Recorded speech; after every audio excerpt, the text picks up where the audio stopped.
Ladies and gentlemen, welcome back to the United States Aerobatic National Championship. I am live here at Salina, Kansas on day 3, our second rotation with intermediate power and intermediate glider, as well as primary power. This is going to be the first flight for all these individuals competing. I'm joined today by Keith Doyne, safety director and man of many hats, literally a man wearing a hat. And Lori Penner, our editor of Sport Aerobatics and all technologies, all communication guru. So she's here to assist us today, and the video is brought to you by Forest Fox Productions.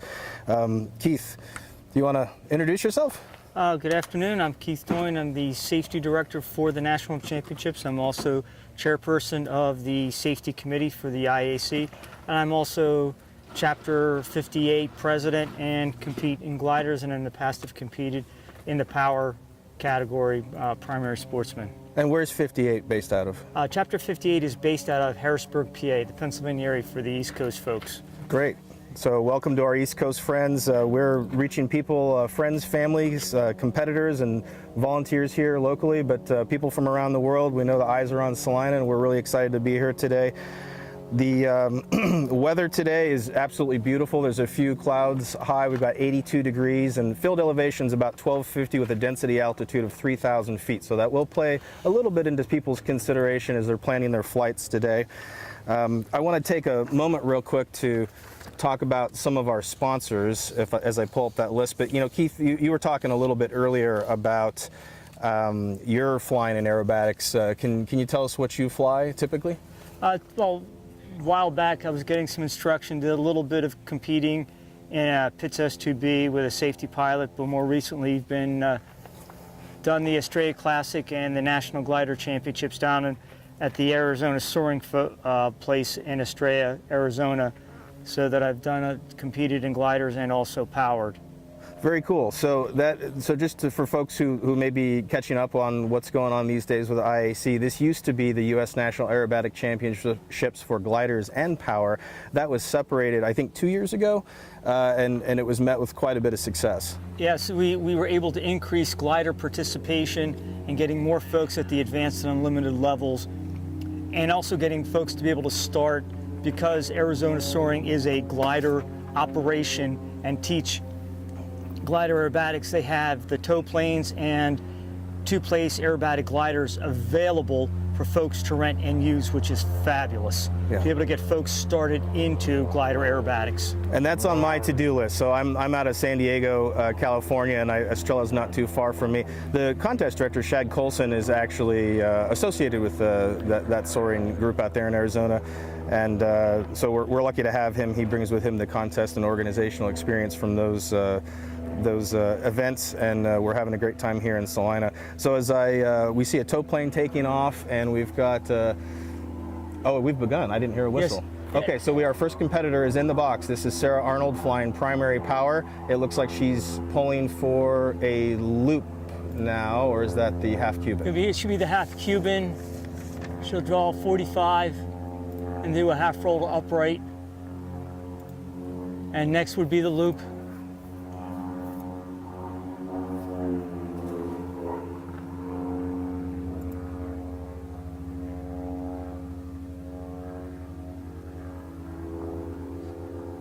So one of the things I've noticed, Keith, is that on the video, we're going into a competition 180 turn here, on the video without the reference of the horizon, which the judges do have the benefit of, it takes a little adjustment to watch this on video. You can't see some of the perfect maneuvers or some of the imperfect maneuvers without that visual horizon reference. So you have to kind of tune yourself up on watching this on video. But I've noticed after 3 or 4 flights, you can start to get a sense of what things look like on the video. And if you notice, she wagged and she's finishing her flight. But one thing to say, the the Decathlon that she's flying is a very good entry aircraft for folks doing aerobatics, because it'll teach you the basic skills and make you work on getting a solid base of being able to fly the aerobatics that you can then start moving up from it. But it can be flown primary, sportsman, even at the intermediate level.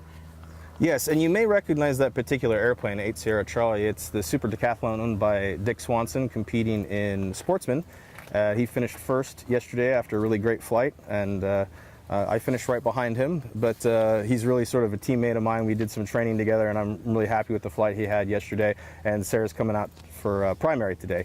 Lori mentioned, I think, in a previous podcast or streaming that they compete against each other, and it's fierce but loving competition. And I've watched them compete with each other and josh each other a bunch in the sportsman category in prior years, and it's just really fun to watch. You may also recognize that airplane from when Mike Lentz won the intermediate category title in the Super D. It was the same aircraft. So it's a beautiful plane. It was the first Super Decathlon certified with that composite Hartzell prop.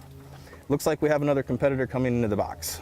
Yes, and I believe the first competitor is Corey Garulis. That is going to be our first intermediate competitor. And do you have the sequence? I've got it up here on the iPad. So I have the sequence. You've got it? Okay. And he is flying a green and blue extra 330 SC, and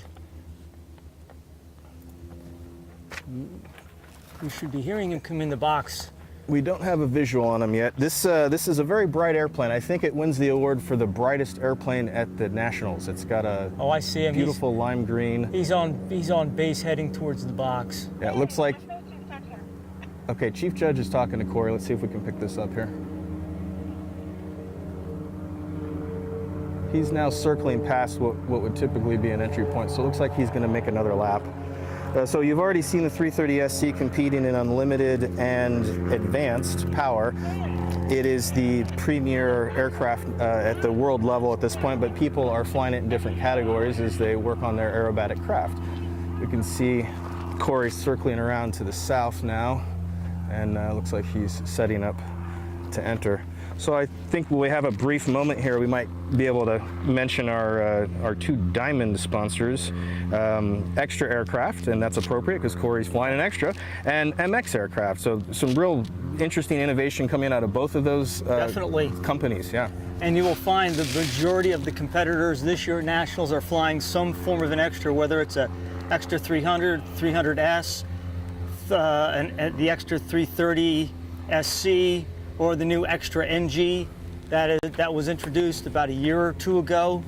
So there are quite a number of the monoplane extras that are being used in all categories this year. That's right, and if you have been to Oshkosh or Sun and Fun, if you haven't seen the NG yet, it is an absolutely gorgeous airplane, beautiful interior, nice place to spend some time. Really the next step in evolution of what Extra has produced over a long period of time, starting with the Extra 230, which was a laser derivative. And it's just really a lot of productivity coming out of Germany there, and the mind of Walter Extra, and now with the involvement of his kids. So. And we also want to talk about the MX aircraft, because we have the returning national champion, Rob Holland, who flies the MX, and one of his challengers, our president, Jim Burke, also flies a new MX, and there are some other competitors that fly MXs. Yeah. Do you want to call this one? Okay, well, we have Corey entering the box. The first maneuver should be a square loop, or what they call a square loop, fly inverted over the top. And each of the sides needs to be the same length as it's flown. Next, he'll pull a vertical with the quarter roll, push out horizontal, and then follow that with a 1.5 turn spin.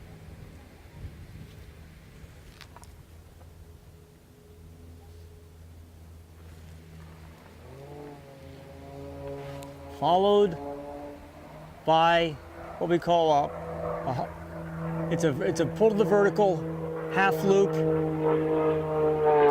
set up a vertical down line, a quarter roll in the down line. Here's going over the top. There's our quarter roll. Next would be the Cuban. Oh, reverse Cuban, sorry. Next would be what the nicknamed avalanche, or a loop with a stop roll at the top.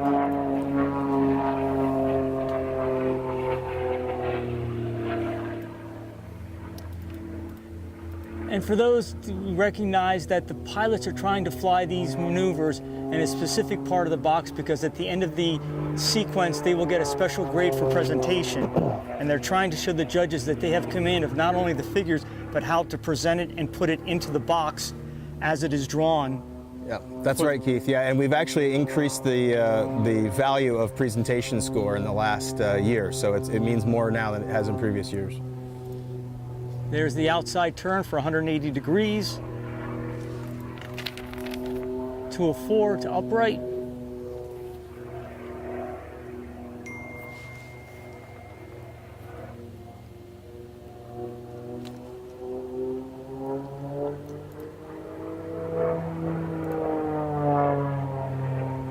And should do a 5/8 loop around to horizontal. And a 45 pull to vertical. Do a hammerhead, or he'll get to the top and rotate the aircraft 180 degrees and point it straight down.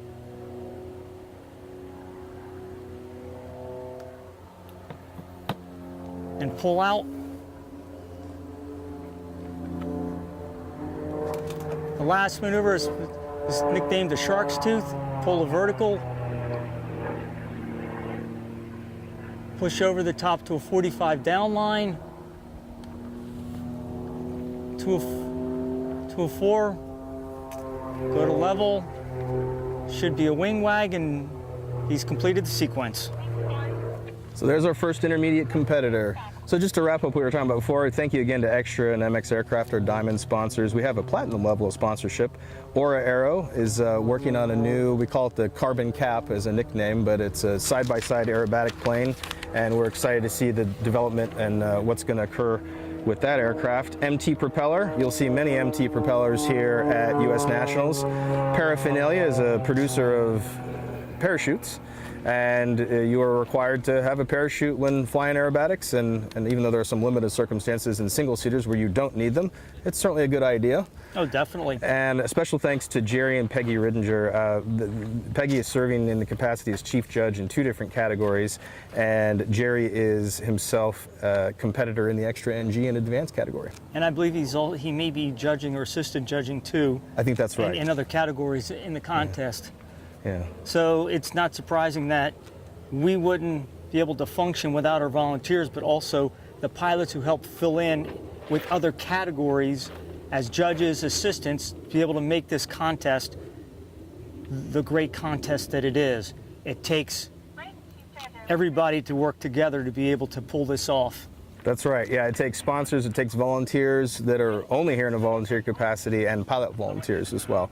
So thank you to all those folks. And we just have judge clearance on the next competitor. Did you happen to hear who that was? Okay, that's a glider, I think. Oh, we have a primary competitor coming in. Okay, so we've integrated the primary or basic categories. I think it used to be known and is known Correct. in some other countries. And so we had primary, intermediate, primary. And I'm not sure which of the colleges Braden is associated with, but just to remind you, we are lucky to have the Air Force Academy here flying gliders. We have UND, University of North Dakota, flying in sportsman and primary. And we have MSU, Metropolitan State University outside of Denver, flying here in the Extreme Decathlon. And those programs offer a great opportunity for young people to be able to get involved in the sport of aerobatics and get into the competition where they don't necessarily may not be able to afford getting into an airplane or be able to rent an airplane. The college has a program that allows them to learn and compete. And it looks like Braden is ready to start his sequence. So Braden is flying a Super Decathlon. It's a high-winged airplane, and he did 45 up. He'll slow down to do 1.5 turn spin.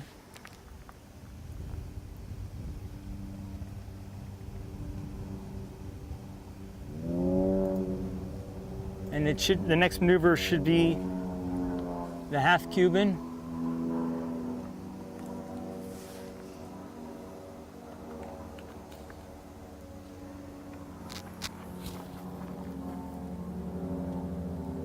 Looking to set that 45 line, and he's got a half roll here on the 45. Oh, looks like he went into the loop. Did we see the half Cuban? I was looking down at the paperwork. Okay, so the way a judge would treat that would be to hard zero the figure because it was not flown, and it looks like he is flying off and getting sorted out. Yeah, taking a break.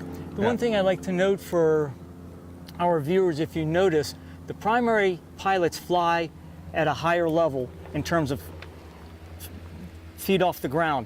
The bottom of the aerobatic box for primary is 1,500 feet off the ground. And again, that's for safety purposes, to give them plenty of room in case they make mistakes or something happens. Their limited experience, there's more room for them to make corrections and fix it. For the intermediate, they're down to 1,200 feet is the bottom of their box. Yeah. So again, it's the skill level, it's the maneuvers, that just that added bit of safety between the primary category and the intermediate category. And there's another happy coincidence. So the floor for sportsmen is also 1,500 feet. It just so happens that in places in the United States where it is otherwise legal without a waiver to fly aerobatics, you actually have to do it above 1,500 AGL.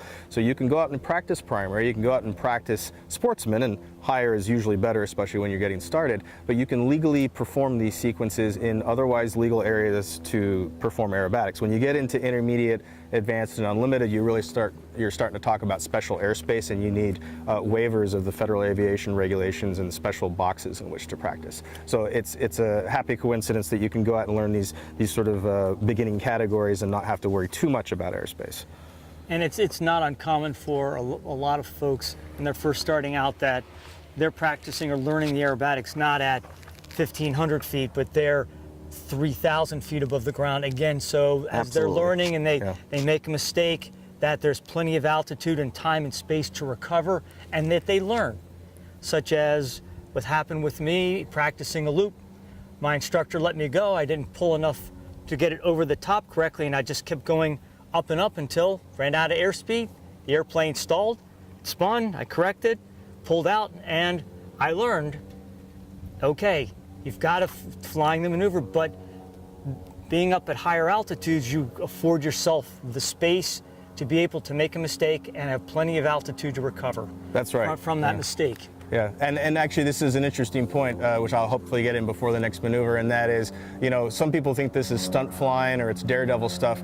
This is one of the most safety conscious groups I've ever been associated with, and so we plan, we think, and we're really about safety and education as well as having fun with competition aerobatics. So if you're not a member, please sign up, IAC.org. So what maneuver are we looking at now, Keith?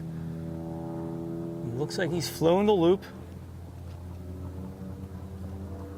And okay. He's gonna do the 180? No? Yep, the 180. Okay, coming around. And followed by the roll, a full roll.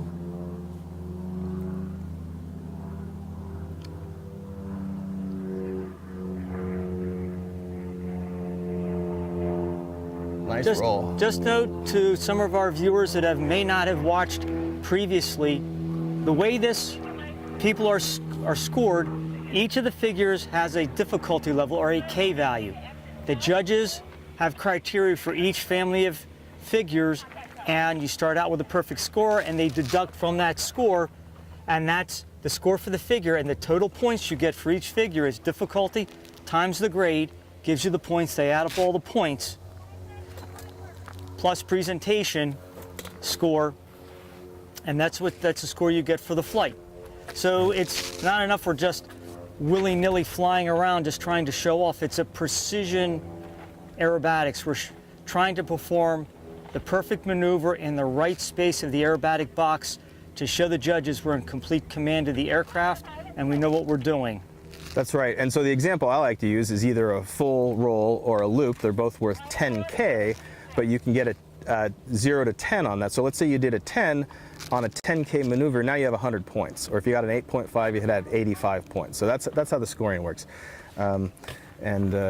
We think we have a glider pilot off tow, I believe. And I want to get the name right because glider has not communicated with the judge yet. Looks like we're trying to bring a glider into the box, and we know friends and family are watching, so we want to make sure you get to see your loved ones flying here at Salina, Kansas. We're having to juggle a couple balls here on the line. We're looking at sequences, we're looking at lists, and we're trying to spot the aircraft as they come in. We can see the glider pilot and the tow plane up there. They're doing a great job. I think we've got 2 tow planes operating. We are facing east. We're in the west judging position today, and we have sun kind of quartering at our backs here as it moves around the southern part of the sky. The glider holds are on the east side of the airport, and the power holds, oh, did I say wrong? Oh, west, sorry, west. So behind us, and we're looking east, and the power holds are in the east. Thanks, Keith. I think they're climbing for a little bit more altitude, so we'll see what happens here. That gives us a brief moment to talk about our sponsors again, because we want to keep going down the list, and thank those people that make it possible. I think if you're a pilot listening or a competitor sitting across the field, we're certainly all familiar with Aircraft Spruce. I know they get a lot of my money, and I'm happy to have some of it back here at Nationals. Arizona Soaring, that's Jason Stevens and Shad's operation, is it not? Yes, it is. That's one of the few places, if not the only place, where you can get dual aerobatic instruction, and they also host glider nationals, and March will be in March of next year. Yeah, and Jim and Terry Stryer with Northwest Insurance, and I actually have to say, as volunteers too, they have just been incredible this week. I mean, absolutely. Jim is everywhere at once. He is keeping people fed, keeping people watered, and Terry is working so hard in that scoring room. So thank you to the both of them, and for your support. We do appreciate it. Guy Atchison, I hope I got the name right. Yep. David and Martha Martin, wish they were here to join us, but I think they had a scheduled conflict and couldn't make it. And Unlimited competitor Goody Thomas and Unlimited competitor and airshow pilot Rob Holland are our gold sponsors. So thank you all. We appreciate that. Do we have a little time to keep going through our list? I think we do.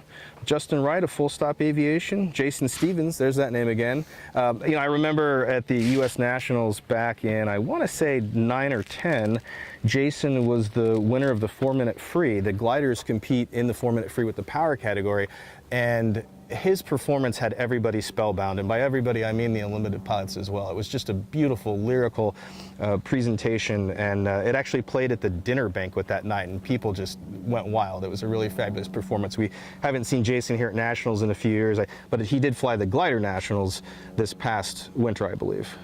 Yes, I believe he competed in the Unlimited category. Typically, Jim Burke, Jason Stevens, Sasha Martin, and sometimes Eric Lentz-Gautier will also compete. Guy Atchison has competed. We have a glider in the box. Before? 1 o'clock. 30-degree down line. So we're looking, instead of 45-degree down lines and up lines, we're looking for 30-degree lines in glider. I've always said if you wanted to sneak up on somebody, a glider would be a great way to do it. Definitely. You really can't hear them. But the one thing with gliders that's tremendously different than the power, they don't have an engine. There is no way to gain the altitude back, so they have to come in and figure out how I'm going to trade that altitude for airspeed to get the speed up to fly each of the maneuvers. And if you'll notice that they may not draw a perfectly horizontal line, because if they did, they would slow down and not have enough speed for the next maneuver. So there's typically a slight downward trend to gain airspeed. And they're allowed to set that line to get speed, but they can't adjust the line once set. So they can pick a bit of a diving line to get the energy they need. This must be the intermediate category. It's quite complicated compared to the primary sequence. And actually, we aren't doing glider primary. We did that with we're doing the glider inner. So fairly complicated routine coming up from Sportsman or a primary glider. This looks like it's going to be a hammerhead, and we're waiting on that to rotate. That long wing, it likes to resist the change, and it looks like a quarter roll down. And it should go to a half Cuban, 45 up, half roll. And again, diving, trying to get the speed up to be able to get through the maneuver, because you have to pull up and then do the half roll. And still want to maintain enough energy to create entrance to a radius than just pulling around. So you have to create that circular line. Looks like what we call a lay down hump. It's a 45-degree humpy. In this case, it'll be 30. So he'll pull 30, roll and a half, and then half loop, and come back down on that 30-degree line. So he's making that radius now. There's the half loop down to another 30-degree line, and both angles are being judged: the character of the roll, the character of the radius. And what's our final maneuver? Final maneuver is Immelman. It's a half loop with a half roll on the top. I think the British call it the roll off the top, don't they? I believe you're correct. And there's the half roll, and we'll see some wing wags here, I think. There's 1 and 2. We started to talk about judging position east and west, and we're running power off runways 3517, and then quite a bit west of that is 3618, and we have a dedicated runway for glider operations, which really makes this an ideal spot to hold nationals. So he's coming across, he's off camera now, but he's coming towards the judges, and he's going to make a left downwind to enter a traffic pattern for runway 36. And if you notice with the gliders, they're not going to draw long uplines because they just don't have the energy to do that, versus some of the powered airplanes where the pilot will just go full throttle and be able to draw a nice line. And especially if you have the higher powered aircraft like an extra 330 SC or any of the extras that are 6 cylinders, you've got 300 plus horsepower, you can draw a very nice line. Okay, and we're hearing glider being shouted from the judging line, so we're trying to figure out who's next in the rotation. Do we know? We're not totally sure. We're trying to work that out here. Well, I have just a minute, so we were... It should be Jacob. Okay. Say the name, I'm sorry. Jacob Mahanas. Okay, so we have another glider coming into the box. Another one of the Air Force cadets that are at the Air Force Academy up at Colorado Springs. Yeah, this is a fine group of young men and women, and Shad himself served.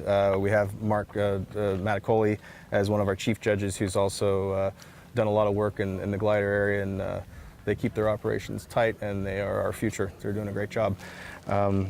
So our next silver sponsor I want to mention is Mr. Mike Goulian, who is a well-known air show pilot, and he's also a board of director of the IAC. He did some commentating last year, but I think he had an air show conflict. So, in fact, he was out around Miramar. I'm from San Diego, and I missed the air show this year. Last year, Rob and Mike flew the air show. Rob wasn't able to fly the air show this year because he is always here competing. So we're missing Mike. We'll see you at the fall board meeting. Duncan Corbell, who's the director of the World Advanced Aerobatic Championship, he's not here this week. Dagmar Kress is another donor at the silver level. Thank you so much, Dagmar. And Dagmar runs the Metropolitan State University program for aerobatics and heads up the collegiate team for them. She's competed at the international level in unlimited aerobatics for the German national team about. Okay, and the glider pod's off tow. So we've got just a moment here. Patty Wagstaff, well-known air show pilot and a former IAC competitor, national champion. And John Wilcombe. That concludes our silver sponsors. Thank you all so much for your support. And is it Jacob? Yeah. Jacob is getting airspeed, and what's his first maneuver going to be? First maneuver should be It's like a spin. A one-turn spin to a 3/4 loop up with a half roll. So he's not gaining speed, he's losing speed. He wants to get that energy low. We got a full inside spin, so 360-degree rotation. And the judges are looking for that to yaw, roll, and pitch all in the same moment. Any deviation from that is a potential downgrade. So there's 1/2, and you'll see him come around to 1. And then into the down P loop, or 3/4 loop, with a half roll on top. That's quite a maneuver for a glider.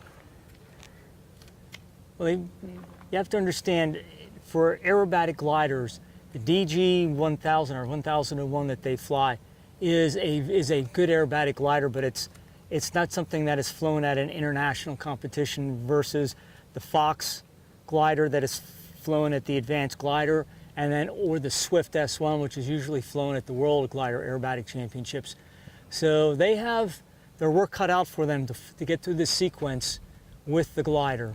And so we just saw Jacob do a half roll. That was a separate maneuver and graded separately, and then into a half loop. So that's actually two different scores for those that might have looked like a composite maneuver, and then into an alien head, which is going to be a pull vertical, and then he's going to pull around to a 5/8 loop. Except that math doesn't work out because that line should be, I think that will be, is that graded as 45 or 30 as with gliders typically? I don't know. I believe when you get to the intermediate, I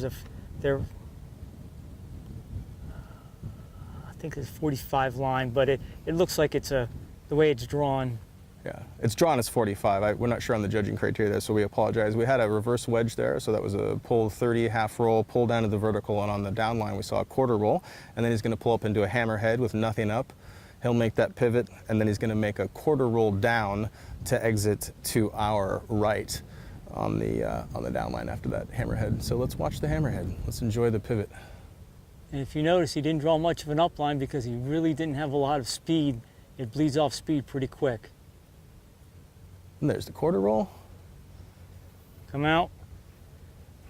And into the reverse half Cuban. You can see he's gaining speed there. He's ever so slightly in a dive. He's getting that energy, and he's trying to reposition himself in the box for the all-important presentation score. So he's moving from the judge's left to right. He's cross center box, and he's setting up that maneuver so he can pull around in that 5/8 loop and put himself in a good position to execute the lay down Humpty Bump, which is figure number 8. So he's got good box position here. He's right in front of the judges, good altitude.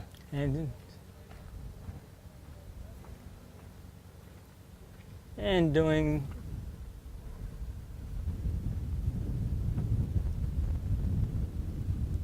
so this is the lay down hump. He pulled to the 30, half roll, pull around to the half loop, and setting another 30 line. Again, we're judging that angle. Well, we aren't, but the judges are. And into the final maneuver, the roll off the top for our friends in the UK.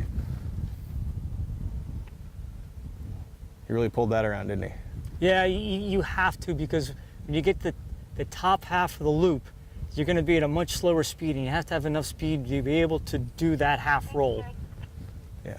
Yes, that was very cool, and I don't know if it got picked up on the audio, but when he pulled that tight, we heard the air moving over the wings. Yeah. That's we didn't quite get contrails, but those wings bent and then they made noise, and that's perfectly normal. Those wings are quite flexible on and when you're in a glider, one of the ways that you can tell that you're gaining speed is you start hearing more noise as you go through, because there's a whistling sound that can happen without having to look at your airspeed indicator.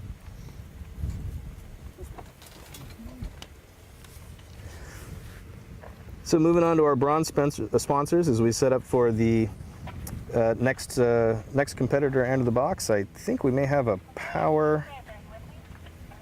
Let's see what we got here. I believe we have Miss Michaela Gillis in the Super Decathlon flying primary. She was part of the UND program, and Michaela has been working on her ratings very hard, and at one point she stepped off the team to create a space for new people at UND to join the team, because they're limited in the number of people they can have. I'm not exactly sure the circumstances of her being able to fly nationals, but that really says a lot that she wanted her fellow students at UND to be able to compete as well. And she is a prior competitor and a current competitor, and she's been here having fun this week, and it's good to see her again and the rest of the folks from UND. So let's see what kind of flight she can put down. Do we have eyes on her? Not yet. Just to point out that we had mentioned before that Dagmar Cressa was a sponsor. Oh, there she is. Heads up the Metro State University program. Mike Lentz, who's an advanced competitor and will be competing at the Advanced World Glider Aerobatic Championships on the USA team, is the person who runs the aerobatic program for the University of North Dakota.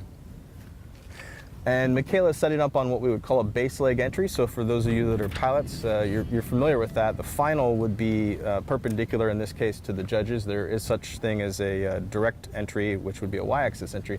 And she's starting to turn what we would call final. So we'll be looking for wing wags, but I think we're just beyond the gimbal limits of the camera at the moment. So we should be picking her up any second. And I'm seeing wing wags. She's gaining speed. She's got to pull up for that 45. That'll be a rapid deceleration of speed.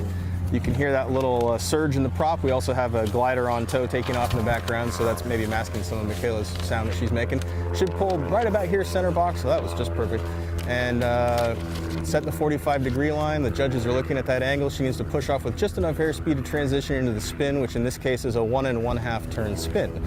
So as she slows down, she will be looking to stick back and full rudder, 1/2, 1, and then the recovery occurs before the actual stop. Sets that down line, make sure she has enough speed for the next figure, which is the half Cuban. So she's gonna look for position here. She wants to pull in a place where the judges are gonna give her a nice position score. So she's pausing, she's waiting, and now she likes her position, so she's pulling into the 5/8 loop.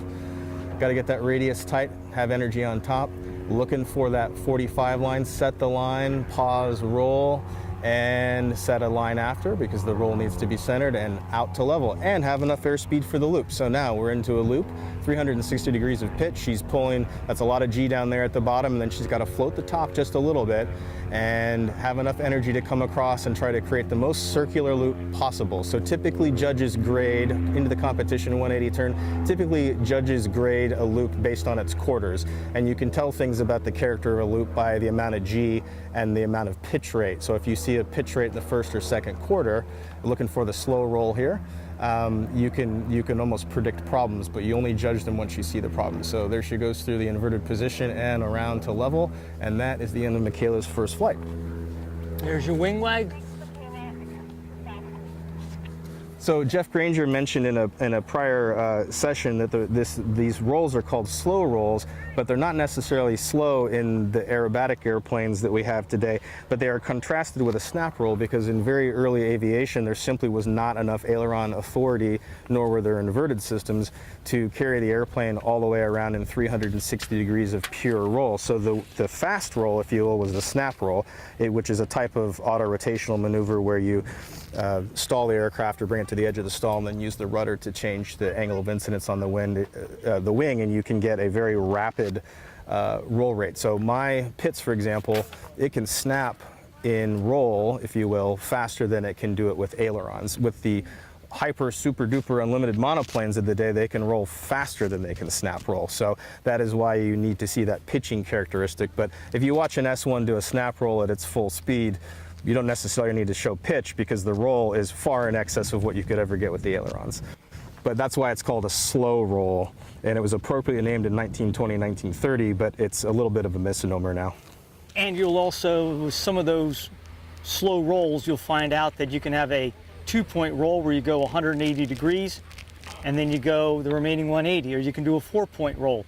Every 90 degrees you have to pause so the judges can see that you've created the 4 points, and we have 8 points, 8-point rolls or partials of. So if you want to do a half roll, but you can call it, do it 4 of 8 or 2 of 4. It just depends upon what the judges, how the sequence is designed and built. And much like we were talking about the altitudes earlier, there are 5 categories of competition: primary, sportsman, intermediate, advanced, and unknown. And as the altitudes change, so does the complexity of the rolls. So you can have, I believe, in an unknown, in intermediate, I think you can have a 4 of 8, but you can't have a full 8-point roll. Whereas in an unknown in the advanced category, you can have a full 8-point roll, and you can also have it on different lines. So you could have it on 45, level.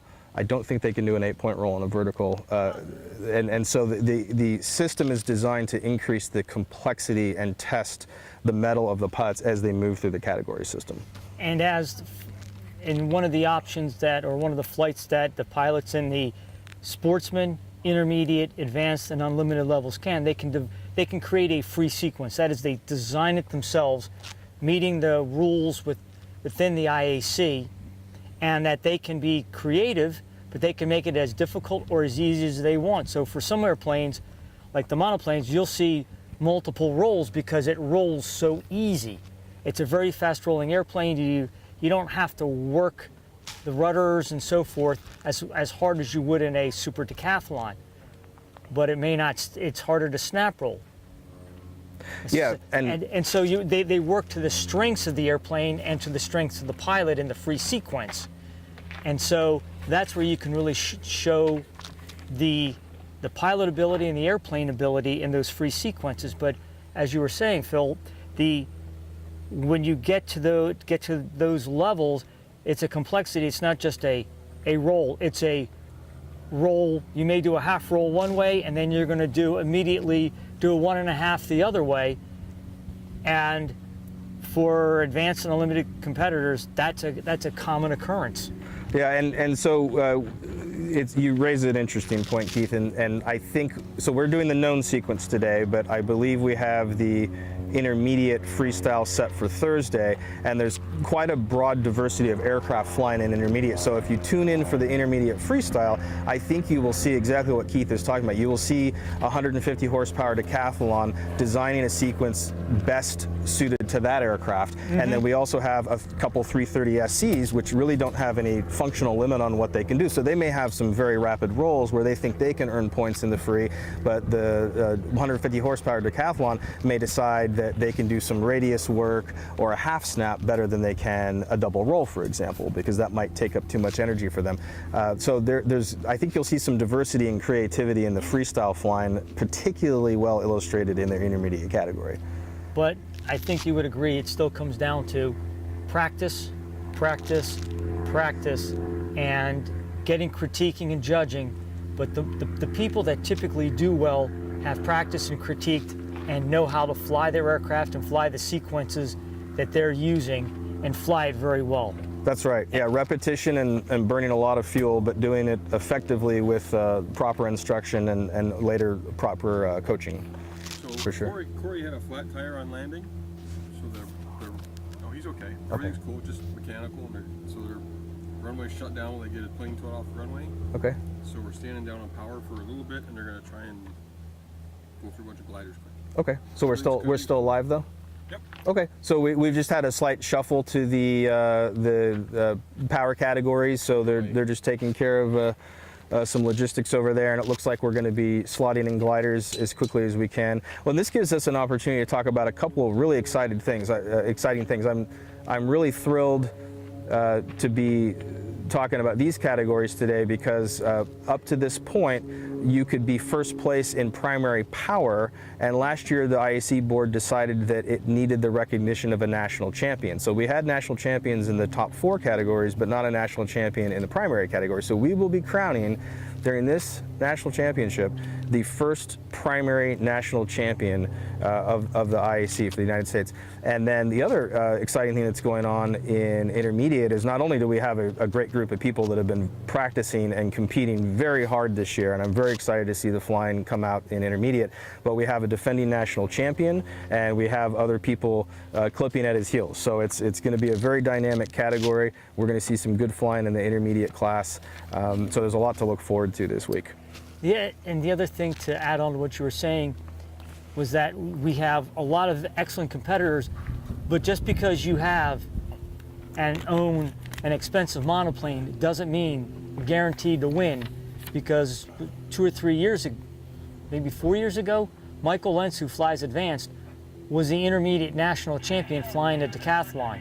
That was 2021. 2 years ago. So buying an expensive aerobatic aircraft doesn't guarantee you the win. It's getting good practice, knowing how to fly your sequences, and getting critiquing from the ground and judging and how to present it, know where to place the rolls on your up lines and down lines, all the little things that differentiate the folks that win from 4th, 5th, and 6th place in a category. Well, so you raise an interesting point. If you talk to a lot of the unlimited guys, they will tell you that there is no royal road to competition aerobatics. It requires the hard work that Keith is talking about.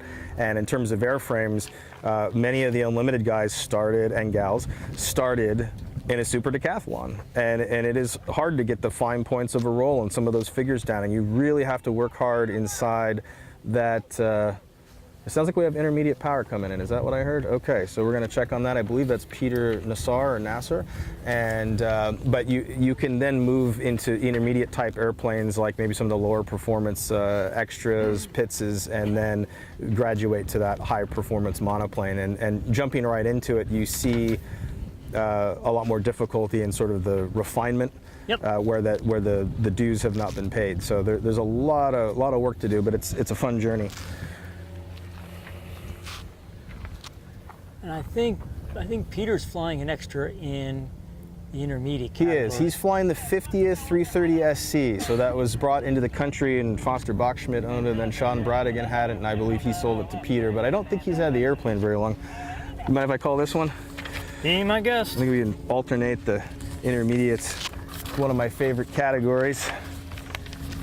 And I hear that loud extra engine. He's got that MT prop wound up, and let's see what he's doing here. He's off the gimbal limits of the camera, but Keith and I are standing outside of the tent here, and we've got Lori and Forrest Fox inside, and the chief judge and all that.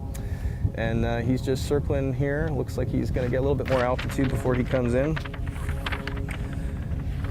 One of the things about this first maneuver in the power intermediate category is that square loop. Keith mentioned the grading criterion that you're looking for straight lines and also equal lines. Very hard to see that on the camera. The judges have the benefit of the horizon, and if you come to an aerobatic competition, especially with radius work or looping figures, but also the square loop, you'll oftentimes see people stick their hand or their thumb or maybe a clipboard up in the air to try to compare the relative position of the aircraft, and so they have an advantage. The judges have an advantage sitting here on the ground with the horizon in front of them that you, the viewer at home, do not. And one of the things about the square loop, the last leg of the square loop, it actually, you have to complete the square. So wherever the first pull, the last leg has to end at that spot, which makes it very difficult to be able to get everything of equal speed. Okay, Peter's throttle to idle. We heard a little bit of popping there from the 580, and that's normal.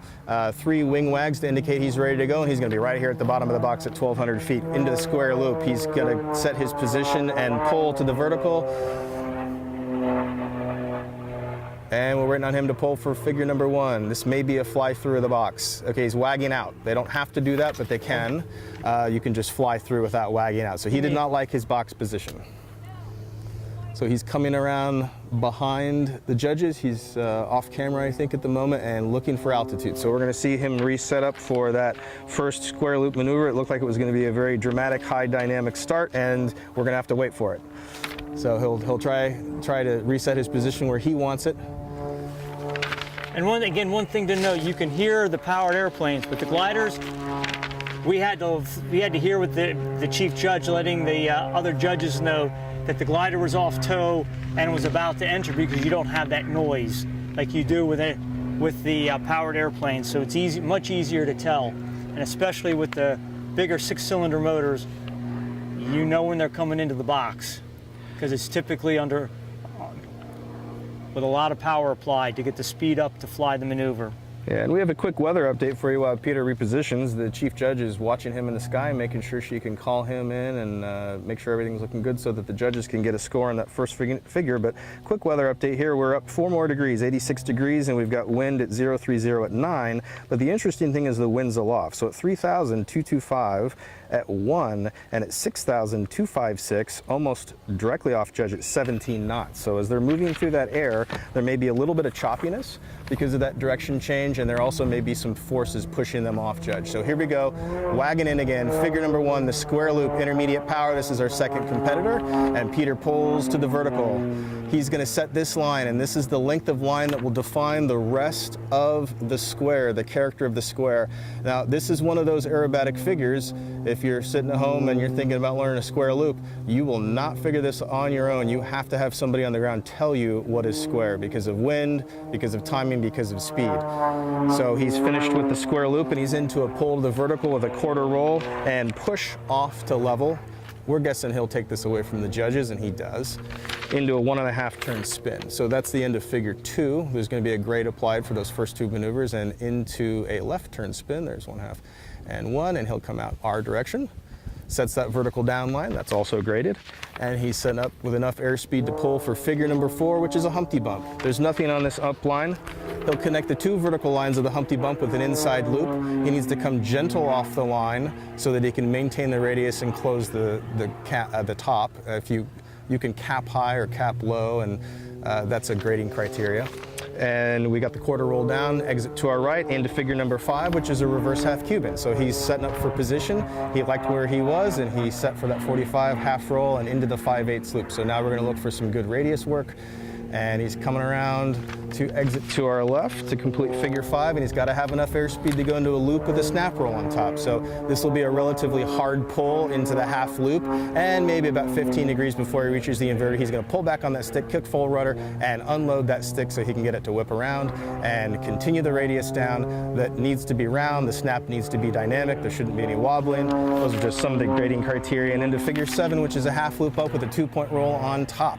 So he's got to draw this half loop in the sky and make the 2 points. That's a hesitation roll. It's a full roll with a stop halfway through. And then into the 180-degree outside turn. So he is going to be on the outside of this turn. The forces in the airplane are forcing him out of the cockpit. This is why we do safety belt checks. And he's coming right over the top of the judges here, finishing his 180 outside turn and a 204, and that's a separate figure that's judged. And then into a split S maneuver, it's actually a horizontal S, so he's going to pull into the 45 half roll up. I got to speak up because he's making that engine purr as he comes around right in front of the judges, and into another 5/8 loop. So this is still the same figure from that initial half roll and pull down. Bringing the airplane back away from the judges a little bit so they can get maybe a little bit better angle on him, and that's the end of that figure. Pulling 45 into a hammerhead. He'll pull vertical here. There's nothing up or nothing down on the lines. They're judging the straightness of that vertical, and we're looking for the pivot, stall, turn, hammerhead, left rudder, forward stick, right aileron, and opposite rudder to set that down line. And nice vertical coming down, exit to the right. And he's got one figure left, which is the wedge, nothing up, and a 204 hesitation roll on the way down. So he's going to pull up to vertical, and it's drawn as a sharp angle, and it's a smaller radius than you would see on a loop. Looking for that 45 inverted line. He's looking down at the ground. There's 1 and there's 2 on the hesitation, and those lines need to be of equal length. And we're looking for wing wags out. And that is the end of Peter's intermediate sequence. One of the things I'd like to know with the sequence is figure number 2 is just a straight vertical line with a quarter roll and cap it off. Well, the nice thing about that setup is the next figure is a spin. You have to be at very low speed so they can bleed off the energy going vertical, cap it off and be at a low speed, pull the power back, and they don't drive a great distance through the box to be able to then enter the spin. Yeah. So in terms of constructing the sequence, that's one of those benefits when you're thinking about a sequence, and this is the known, which is developed by a group of folks within the IAC, and it's published at the beginning of the competition year so people can practice it. But again, it's little things like that where you're giving the pilot an opportunity that they don't have to spend a lot of time driving across the box to get something slowed down. They have a maneuver that gets you slow to start, and then you enter in something like a spin, which is, you'll find that in pretty much sportsman, intermediate, advanced, or even unlimited. There's some type of up maneuver if they're going to follow it with a spin, simply to bleed off the speed. Because in some cases, if they're going along at 200 mile an hour and they pull the power back, and to get that airplane slowed down, they could go halfway across the box. That's right, but it's also a test of skill, because if you stay on that line too long, you'll be too slow and you'll settle, and you may not get a good spin. And if you come off too soon, you might drive your way out of the box in certain circumstances. So this is an appropriate level test of that type of a skill set in intermediate. So we talked about how everything is very planned, and this is a very safety conscious organization. This is practice, it's all very controlled, and it is a test of skill to come off at the exact right airspeed, not too fast, not too slow, so you can set up effectively for that spin. And it looks like we have a glider in the box, because, oh no, do we have a glider? Eyes on the glider. Okay, straight above the judges. This must be intermediate, so we need intermediate glider out. And this is a spin, if I recall, into a down P loop, I think, with a half roll on the top. And there's a Should be a one-turn spin. Okay, looks like there was a little over rotation there, but 3/4 loop. Back on the appropriate heading. And again, getting enough speed to be able to get through the half roll. The next would be another half roll to inverted. And then they're going to do just a half loop down. And those are all individual figures. So we had figure 1 ending with the half roll off the top, the half roll is separately a graded maneuver, and then the half roll down, the half loop down will be And the figure half three. loop down will allow you to gain the necessary speed for the next maneuver. Again, some thought being into designing these sequences, and this is going to be that teardrop shape maneuver where it's a loop with a 45 down line, and they're going to then go to a 45 up line, half roll, pull down to a vertical down line with a quarter roll, sometimes called a wedge or a shark's tooth, and coming at the judges, pull the vertical for a hammerhead, just straight up. And notice it's just a short distance and they'll pivot. The glider slows down real quick. Not quite getting around there. And he comes down. It's interesting that the gliders like to pivot to the right, and with left-turning engines, we typically pivot to the left. Do you pivot both ways when you fly gliders, Keith? Yeah, you kind of have to. It just depends on what the winds are doing to you. This is going to be the reverse half Cuban, 45 up, half roll, 5/8 loop around. And then they're going to have a lay down Humpty, which would be pull up, half roll, half a loop around.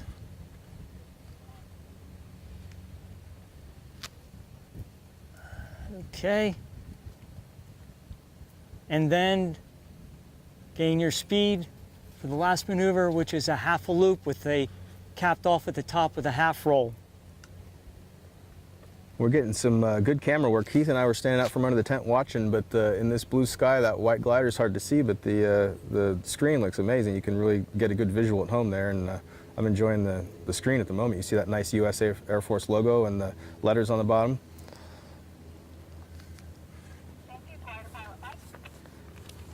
And again, that was one, I believe that was one of the cadets from the United States Air Force Academy, and most of the, if not all of the cadets that are in the glider program will end up, after they graduate, going to pilot training. Look at this screen, Keith. This is absolutely gorgeous. This is what sailplanes are all about. That is a lovely flying machine. Look at that beautiful long wingspan, high aspect ratio, T-tail.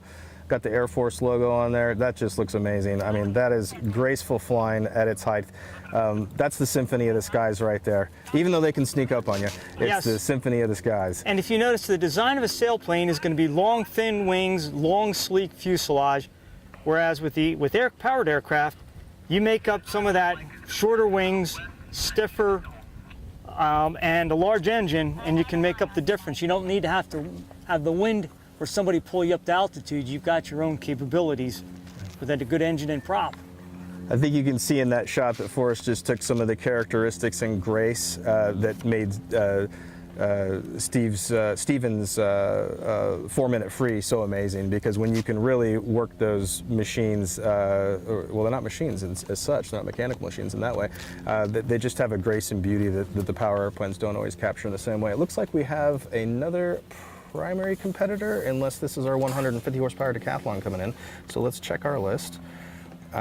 We just had Peter Nassarin, so this should be Holly Hunsacker. I don't know if we can confirm that or not. That would be the Extreme Decathlon 555X Delta. And it looks red maybe in the camera. It's actually an orange airplane, but it shows up really beautifully in the sky. So this is one of our MSU students entering the spin after the 45 in the primary sequence. And there's the 1.5 turn spin. And I think we go into the half Cuban after that, is that right? Yep. So the primary sequence has been the same for about 9 or 10 years, and it's a good place to start if you're thinking about competition aerobatics.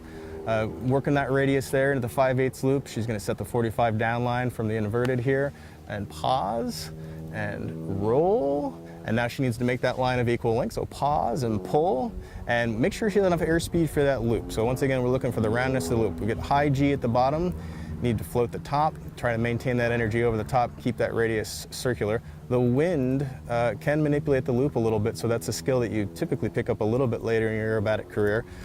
Maybe the wind doing a little bit to change the shape of that loop here, but it's not howling today. Into the competition 180, that's 60 degrees or more of bank. That's not maximum bank, that's minimum bank. And if you know your federal aviation regulations, anything beyond 60 is actually considered aerobatic. That's why we have aerobatic turns. So completing that 60 degree banked roll, she goes into the slow roll or full roll and finishes her sequence right in front of the judges. And some of our viewers may or may not know that when these node sequences are developed, we have what we call base aircraft that have to be able to get through the sequences.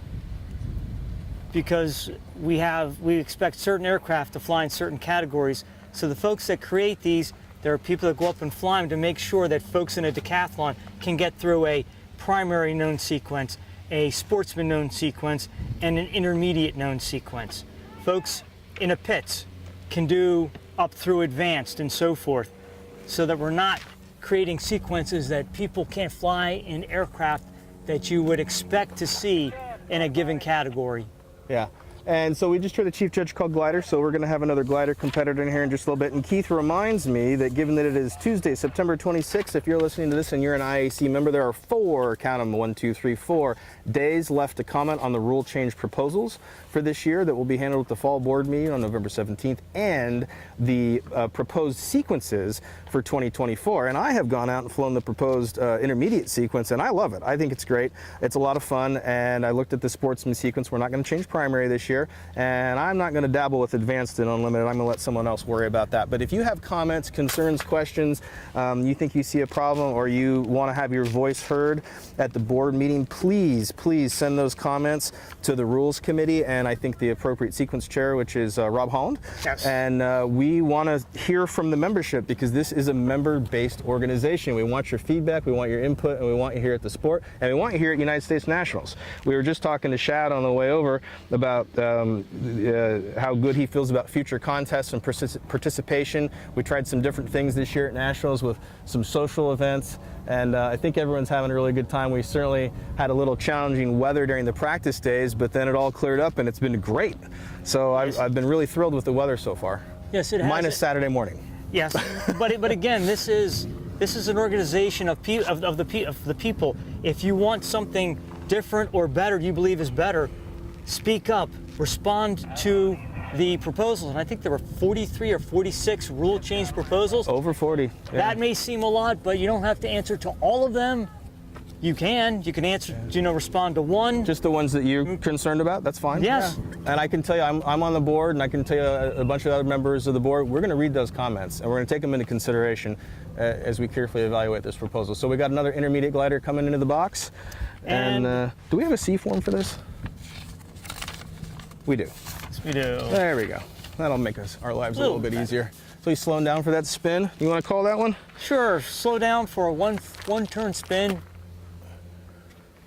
Now, if we have any viewers that are glider pilots, the acro gliders will not be using spoilers to slow down. They're just going to slow the aircraft down enough and then be able to do the one-turn spin, come out on the heading that they want, draw the line to gain speed, and do the three-quarter loop around with the half roll once they come to horizontal. And the video's looking good, but I can tell you with the naked eye, just as he was moving around there, that cloud above, I was having trouble spotting the glider for a minute. So they almost disappeared, but the camera's picking them up well. Next maneuver will be a half roll to inverted. And if you thought a decathlon was slow, gliders are even slower sometimes. Next maneuver for inverted, half loop down. And this is where they can, again, trade that altitude for airspeed to get ready for the next maneuver, which is, they call it a teardrop because it looks like a teardrop. You're going to pull up, loop around the top to a 45 down line, draw the down line, gain more speed, pull up to a 45,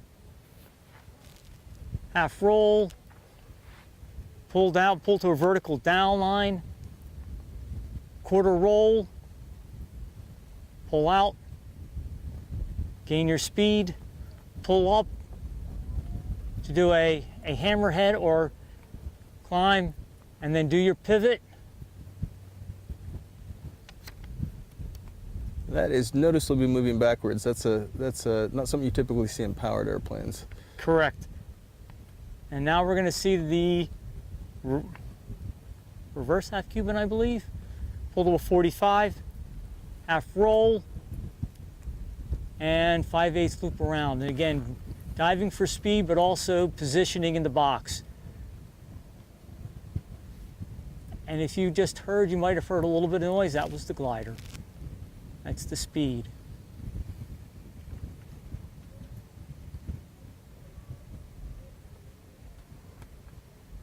Okay, pull to a 45, half or 30 or 45, half roll, half loop down to a 30 or 45. Draw the line, pull out, and then they're going to pull half a loop with a half roll at the top, commonly referred to as an Immelman.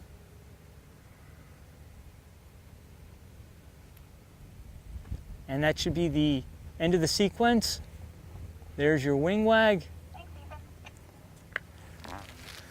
And I believe it was one of the Air Force cadets. It said U.S. Air Force Academy on it, or it said USAF on it, so I'm going to go with yes. United States Air Force Academy. And that was Ethan Smith. And I don't know if we have power or glider coming up, but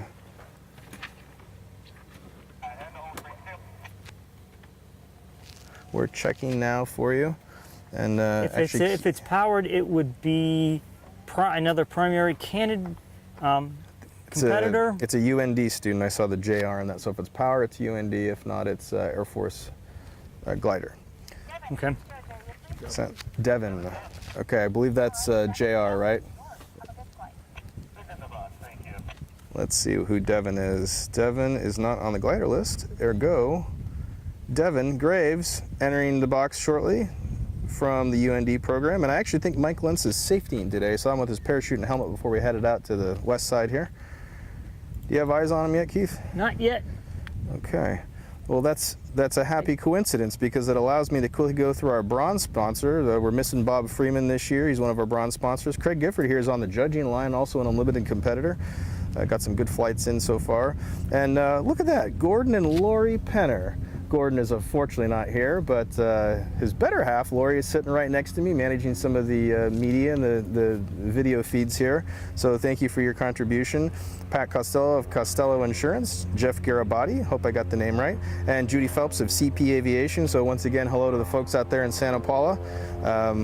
I know you were commenting earlier when AJ was doing commentary and missing some of you folks that were out here last year. So maybe next year. And Hector and Lori Ramirez, and Hector is chief judge of Unlimited, and they're both judging, I think, other categories, and I have watched them run around and take all care of all manner of business. So they're contributing in so many different ways. So thank you again to our diamond, platinum, gold, silver, and bronze sponsors. And we have some later unpublished sponsors, and I know Lori will be getting that out on social media or some other venue for you to hear.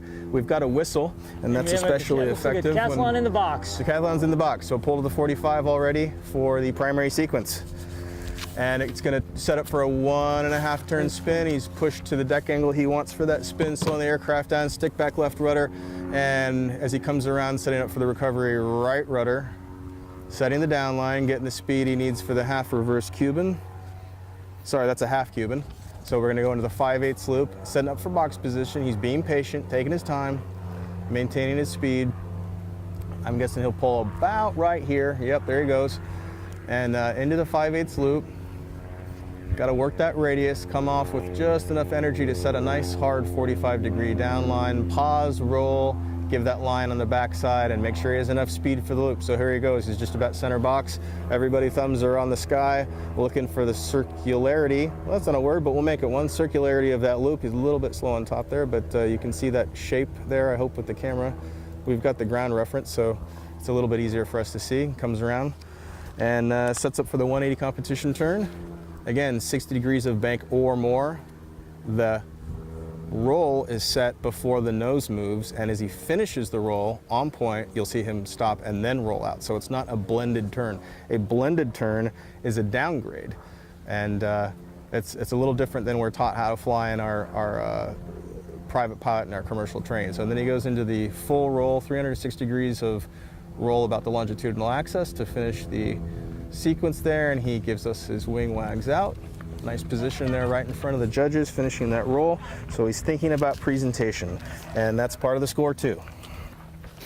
Yes, it is. And the higher you go up in categories, the more the presentation, the amount of points you can get from presentation goes up, and it can become a very important piece in separating folks that are first through fourth, third through sixth. That's right, and the traditional way the contest has been set up is that we actually have boundary judges, but we do not have boundary judges at nationals this year, and so there have been extra border lines and low lines flown by the competitors so that the judges have reference before these flights start, and the K value, as I think we mentioned either earlier in this broadcast or on a prior broadcast, has been increased since last year, so it is worth more. It's basically worth a figure in intermediate and a figure in sportsman. I don't know how much it's worth now in advanced or unlimited. I think unlimited, it's at least a figure. Yeah, I think that's right. I think it's about 30, 35 in advanced, and it's quite a bit more, maybe 40. 40 and unlimited, I think. Yeah, so it's really substantial, and the judge has discretion on that. There are a list of criteria that you can use that are in the ISA rulebook. They involve positioning, flow, cadence, how closer or how far they are from the judge, but the key thing is that those criteria are applied equally to all competitors. And the other thing that's in the judges have in their rules is that if they have to, I guess, strain or really turn to see a competitor because they're that far away, they can deduct points, I think up to 2 points out of 10 on the score for each maneuver. That's a takeoff. Okay, we heard a little engine noise. Yes, that's right. And so that's one of those things that is within the. And that's just for the figures that are Right. flown. That's not presentation. So if you have several figures that are flown far away and the judges have difficulty seeing them, they can automatically deduct 2 points right off the top, and then that's on top of a very bad grade for presentation. So trying to keep things in front of the judges in the right segments of the aerobatic box is important. And just for some viewers who we talk about this aerobatic box. Well, the box is a hunk of airspace. It's 1,000 meters by 1,000 meters square, and the amount of space goes from like 3,300 or 3,500 feet down to 1,500 feet for primary sportsman, 1,200 feet for intermediate, 660 feet for advanced, and 330 feet or 328 for unlimited. So that's the airspace in which the pilots are supposed to fly in. And judges can call you low if they believe you're low, and that's why they fly the low lines, to give the judges a visual perspective, a visual understanding of, okay, this is what an aircraft looks like at the edges of the box, at the bottom of the box. So they can judge that, but it's also, again, for a safety aspect, that we know when somebody is really low, and if they get a really low call, they can be disqualified from the flight and get a 0 for the entire flight, not just any maneuver that was flown low. Yeah, and so I'm looking at the video feed now. Forrest has got a nice long shot of the glider operations here. We're actually sitting on the right next to the operational runway, but this is actually a ways off. You see that Air Force tent there. I have sought shelter from the sun at the Tequila Cup down in Marana underneath that very tent, and you can see the Air Force logo there, and Old Glory flying in all of her glory above one of their trailers. They're wearing their glider readiness outfits, and we've got this beautiful blue and white tow plane here. I don't know if that's a Husky or Super Cub. I believe that's a Super Cub, and for those folks, looks like a 180 to me with the nose on it. For those folks who are thinking, well, where's Marana? Marana is just a little northwest of Tucson, Arizona. For those folks, and the Tequila Cup is usually flown in mid to late November. I believe it's scheduled for the week after the IAC board meeting. But if you go to our new website, iac.org, there is a competition link, and you can look at a list of competitions. There are over 40 competitions per year in the United States and Canada. So even if you've never been to one, you can come and volunteer, help out. People love to orient you to what's going on. And I'm seeing an airplane circling out there.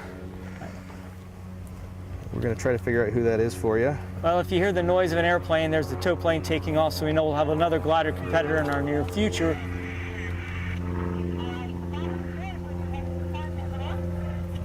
Well, we just... Was that James? I couldn't quite make it out. This is James? Okay. It sounds like we have James Spaller coming in the S2B for intermediate. Off camera at the moment. We're going to try to spot him for you so we have eyes on him. I'm hearing an engine moving. Yeah, Jim Spaller. Jim flies out of the great state of New York, flies a Pitts S2B, and I told James the other day, he's coming in, he's a little bit out on base. Like, I saw the airplane, he's doing a safety belt check out there where he rolls inverted and pushes to make sure his straps are all set up because they have that 180-degree outside turn for this sequence. So he's good for that 180 turn. But I said, James, is this possible that this airplane is shinier this year than it was last year? And he said, yes, I've been polishing on it quite a bit. And it's not quite the standard Pitts red. I don't know if we'll pick it up on the camera. He wasn't quite sure of the name of it, but it is a slightly different red. Is it darker? It's a little darker, yeah, and it's I wouldn't say it's maroon, but it just has a touch of additional color, and it's a very beautiful airplane. So he's got a real beauty on his hands there. And I think he has on his airplane, it either came or he upgraded to a 3-blade MT prop. Usually Pitts S2Bs out of the factory were a 2-blade Hartzell metal prop, and later there was approval to put a 3-blade composite prop that was an MT prop, and he has that on his airplane, which helps with some of the performance in flying. And so he just entered the box. I know a few people that argue whether that's a performance gain. Some people really like that 2-blade Hartzell, but pulling for the square loop here should be about mid-box. Do you mind if I call or? Go for it. Okay. So again, he's got to set the initial reference line for the other 3 or 4 lines, if you will, on this first line. So he draws a big vertical. Now he's got to maintain that across the top at a relatively low airspeed. He's pitched up to maintain inverted flight, pulls down. Got to try to make that line equal, and he finishes figure 1. He's going to pull into the vertical with a quarter roll up. First line needs to be as long as the second line. There's the roll. He's got to draw that out, and he's got to push to level flight. Setting up for figure number 3 is a 1.5 inside spin. So slowing the aircraft down, wants to achieve that deck angle. He's moving away from the judges. He's going to spin to the right here, and 1.5. Hear the engine pop a little bit. There's a sound delay because of the distance from the aircraft, and that is the end of figure 3 into figure 4, which is a Humpty bump, a pull, pull, pull Humpty. So he's going to pull to the vertical, set that line. There's nothing up on this line. Pulling around into the half loop, we want to see a gentle departure, and then bring it around hard so that he can cap at the appropriate level. Set the first line, quarter roll, draw the second line, and down and out into figure 5, which is a reverse half Cuban. He'll pull to the 45, half roll, centered on the line. He's got to draw that second line and then work his way into the radius, the 5/8 loop down to exit left in level flight. But he's got to have enough energy for that avalanche. He needs a little bit more smash coming out of there than you would have in a normal loop. So G on hard, tight, tight, tight, tight, tight, tight, tight, tight, tight, tight, tight, and then he's got to pop this thing about right there. There he goes, all the way around, spinning the world in his windscreen and drawing the back half of that radius. You come out much slower after that snap roll, so it takes a little work to keep that loop round. That's another one of those things that needs to be judged. He's got nice airspeed on the bottom. I'm going to pull up into the half loop and do a 2-point roll on the top. He's doing this right in front of the judges. They're getting a really good look at him, really able to evaluate the quality of the maneuver, and then into the 180 outside turn. He's going to bring that towards the judges. So roll, decoupled, and then push all the way around, set the line, and roll it out. Okay, he's rolled out, and then with 2 of 4, graded as a separate maneuver. There's the first point, there's the second point. And he's level. Now he's got to do a half roll into the horizontal S. So he's going to pull around into a 5/8 loop. That's going to bring him all the way up to the 45-degree line. A half roll in the center of this line, and work it into the radius for the second 5/8 loop to exit left in level flight. Right in front of the judges now, bringing that radius around. Looks like he's making a little adjustment for the wind, and into the 45 hammer. So he's going to pull into a 45. Pause long enough for that line to be graded, and then into the vertical. Now the airplane is slowing. He's starting to think about kicking that rudder. left rudder forward stick, right aileron, opposite rudder. Neutralize the stick, get that airspeed, and pull tight, tight, tight, tight, tight, and level to our right. Number 12, into the wedge. He's going to think about where to put this for the judges. You know, an ideal placement for this 2 of 4 would be to start that 2 of 4 right in front of the judges, and it looks like he might get that done. We're a little bit offset here, so it's hard to tell. He sets that 45-degree line, and he'll have that hesitation there and pause and do the second point, draw the second line, and he is done, and we'll be looking for those wing wags on the way out. So there he goes. You know, Phil, one of the things that our viewers may think that, oh, 180-degree turn, that must be easy. But when you do an outside turn, the pilot's on the outside of that radius, so you're not seeing a point. A typical pilot, when you do a turn, you can look over and see where you're going towards. That outside turn, you're on the pilot's on the outside, so you can't see a point to where you're turning to until you get to it. So it's a lot harder than most people would think. A simple 180-degree turn, but you don't see the point until you get to really close to being there, and then you got to stop it and then roll out. Right, and you're under negative G, which is a lot of people do not find to be comfortable. You're being, if you will, thrown out of the cockpit. You got to have those belts super tight, it's a bit of a weird feeling the first time you experience it. And some people prefer the positive G to the negative, but I know people that prefer the negative to the positive. So, and the other thing about the square loop is that the speed of the aircraft through the maneuver constantly changing as when you go from vertical to horizontal, now you're speeding up, and then when you go down vertical, you're speeding up, and then you pull through to horizontal. So it seems to be more of a timing maneuver, and that's where having a coach on the ground to tell you how to time it and see how it would look, because it's all about how it looks to the judges will dictate your score. Yeah, and we got a radio call, but we weren't able to make it out. But it looks to me like we have Benjamin Buell coming in the American Champion Extreme Decathlon. And Extreme Decathlon is being flown by MSU. So Benjamin Buell is working his way to an appropriate entry point. Looks like we've got a Black Hawk coming down at the end of the runway, but we don't have a shot of that for you at the moment. There's a lot of activity here at the field. Beautiful C5 Galaxy was in here a couple of days ago. There's a 130J, C-130J operating out of here, and there's a unit of Cobra helicopters that operate out of here, and there's some real fine young men and women of the armed services working here, and we've gotten to know some of them because we're actually right next to them in the hangar, so they've been coming over and visiting with us. I bought one of the guys lunch today and thanked him for his service. I think we have some rolling in. Okay, so we're in the primary power. First maneuver is going to be a 45 up, and again, that's to draw the line and gain some altitude and then slow the airplane down and get set up for the 1.5 turn spin.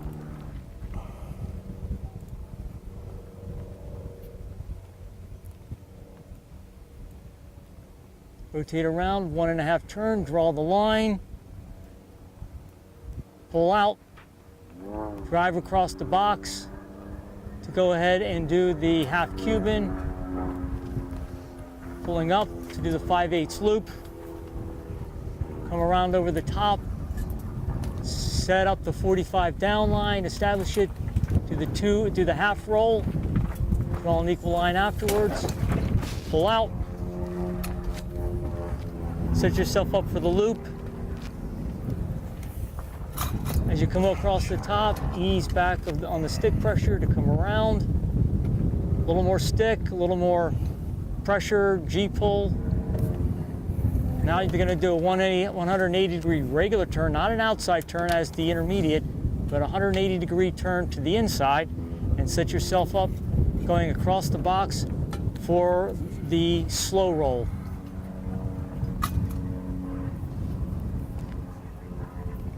Which is completed. There's the wing wag, and flight completed.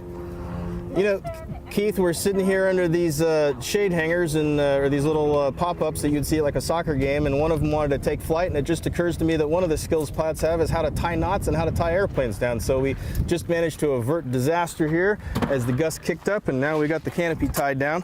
So if you're not a pilot or you're thinking about pilot training, but you're good at tying knots, you've already got some of the essential skills to become a pilot, as it turns out. One of the things I wanted to mention in the intermediate sequence, when they do the quarter rolls, it's to go from the y-axis to the x-axis to line you up. Well, if the pilot's not careful and rolls the wrong way, then they're going to be going out of the box instead of into the box. So there's, again, you have to be thinking through where you want it, what maneuvers you want to fly, and which direction you want to turn based upon how close to the judge and what the winds are doing to you. That's right. This is a mental game. It's a physical game, and it's an educational one. So there's so much to learn. There's so much to think about, and a lot of fun to be had. And we just had a pretty big wind shift here. So the wind is now coming directly out of the east. I'll get a weather update for you, or you can look it up yourself if you happen to have ForeFlight. We have a glider cleared into the box, but they're still bringing it into position. This is Gretchen Knox of the United States Air Force Academy. I believe this is the second or third time Gretchen has flown here, but she's now flying in the intermediate category. So I want to say in 2021, I'd have to check the contest database, but I think she flew in primary and then I think sportsman, and she's now off tow and ready to start I think what might be her first intermediate flight at the U.S. Nationals. I think you are correct. Because I don't think she flew intermediate last year, but she's coming in. She's got nice box position. She's setting up for that spin into the down P loop right in front of the judges. So she's thinking about this. Obviously an experienced competitor at this point, and really awesome, rigorous program the U.S. Air Force has to set these young men and women up to go ahead and fly or do other critical jobs in the United States Air Force. And I do believe the Air Force Academy does host an aerobatic competition. They do. Yeah, they had one. I think there'd been a little bit of a break, but for the first time this year, Jared Bachman was able to organize a contest there, and I wanted to go, but I wasn't able to make it. But everyone who went said it was just a fantastic opportunity. So well done, everybody there, and thanks for being so hospitable. And to the commandant or base commander, it's really exciting for us to be able to participate in the opposite way. By coming to the Air Force Academy. She's going to do a full turn spin down with a 3/4 loop around and a half roll on the horizontal. She comes around to the horizontal and a half roll.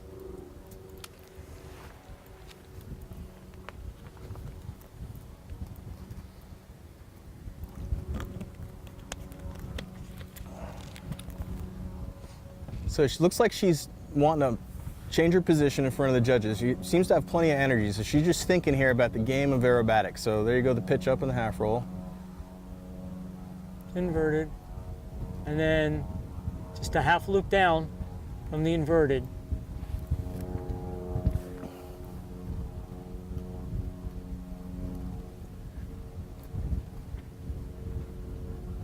Pulling up for the teardrop shape maneuver where you do a loop and you go to the 45, draw the line, come out, 45 up, half roll to inverted, pull down to a vertical line drawn down with a 1/4 roll. Come out on what we call the y-axis, coming out towards the judges. Pull vertical into a hammerhead. Getting some speed and position. Pivoting.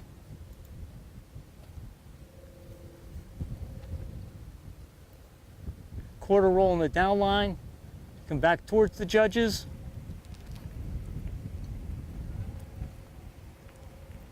To the half Cuban, and again she's driving across the box to get a better position and to show the judges the maneuver.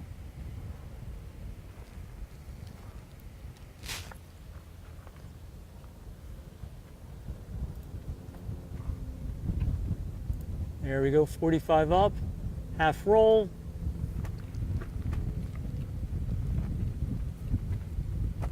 And loop it around.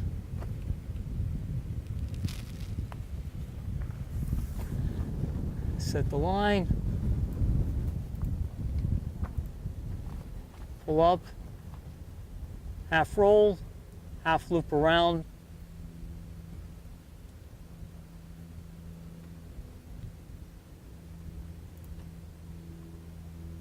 set the line, okay, and the last maneuver is a the implementer, the half loop with a half roll at the top.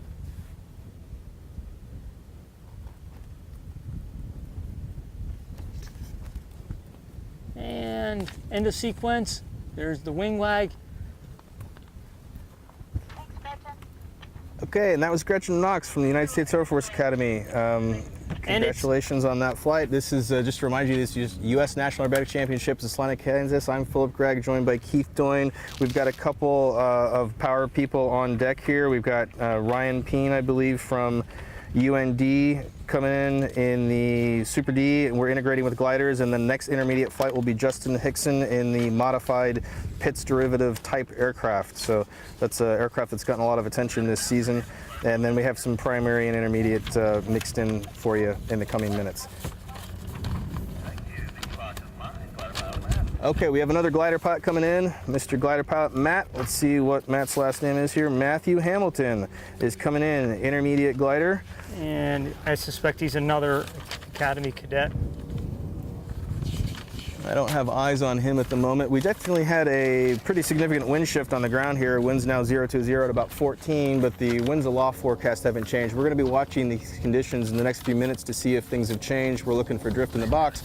And critically, with the intermediate sequence, those folks on the ground probably noticed the wind shift too, and they're going to have to start looking at competitors and see if they need to change their strategy about how they enter and manage the wind in the box. That becomes an increasingly important game for placement as you move up the categories, and in order to perform these sequences effectively and with good presentation, you really have to start to think about using wind correctors, which are maneuvers and techniques that you hope the judges don't see. Jim Bork, our IEC president, was commenting, I think earlier today or the day before, and he said, well, it's cheating but not cheating, right? So you want to do it but not get caught, and unlike elbowing a competitor in basketball when the ref is not looking, this is the good kind of cheating. So the glider is in the box, and I think we're seeing wing wags here. Thank you, Forrest. You want this one? You got it. Okay.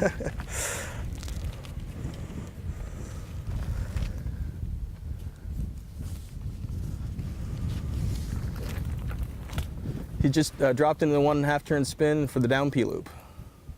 Okay, 1 turn spin, 3/4 loop with a half roll at the top of loop after it goes horizontal.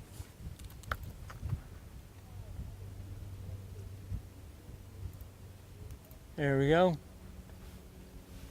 I suspect he's going to drive a bit to try to get a little more speed, a little bit closer to the judges before doing the half roll to inverted.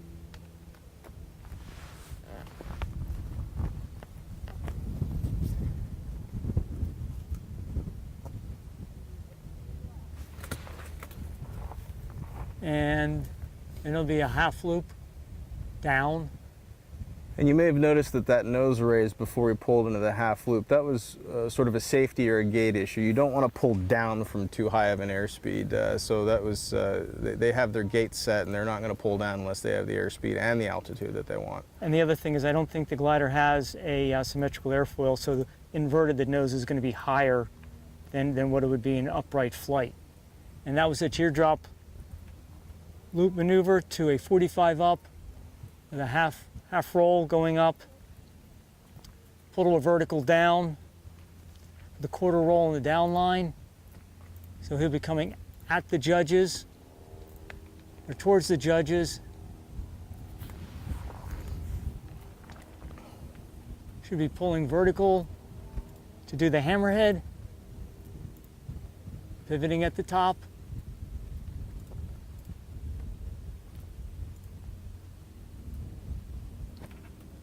Doing the 1/4 roll on the down line,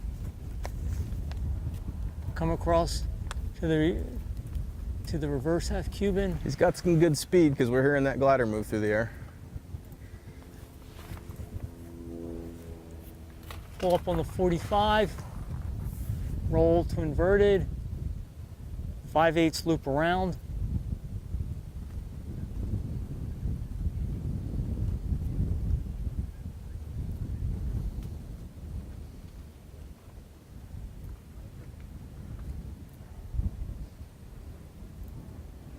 Another pull to 45, half roll, half loop around to the 45, I believe it's 45 down line. It's a lay down hump. I think it's 30 for the lay down hump, but I think for the alien head it seems to be 45 because that's the way everyone's flying it.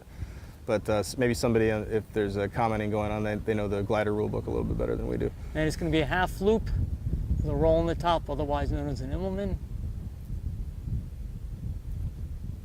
Great pitch rate coming around that. That loop was not very tall. You probably couldn't see it from the camera work, but he really got that nose moving and had the energy on top to make that roll.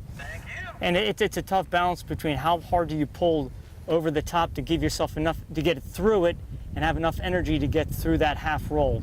That's right. You don't have anything pulling you, driving you. You don't have that thrust. The only effective functional thrust you have is the loss of altitude to increase airspeed. There's no go lever. And that's that energy management in gliders is so critical.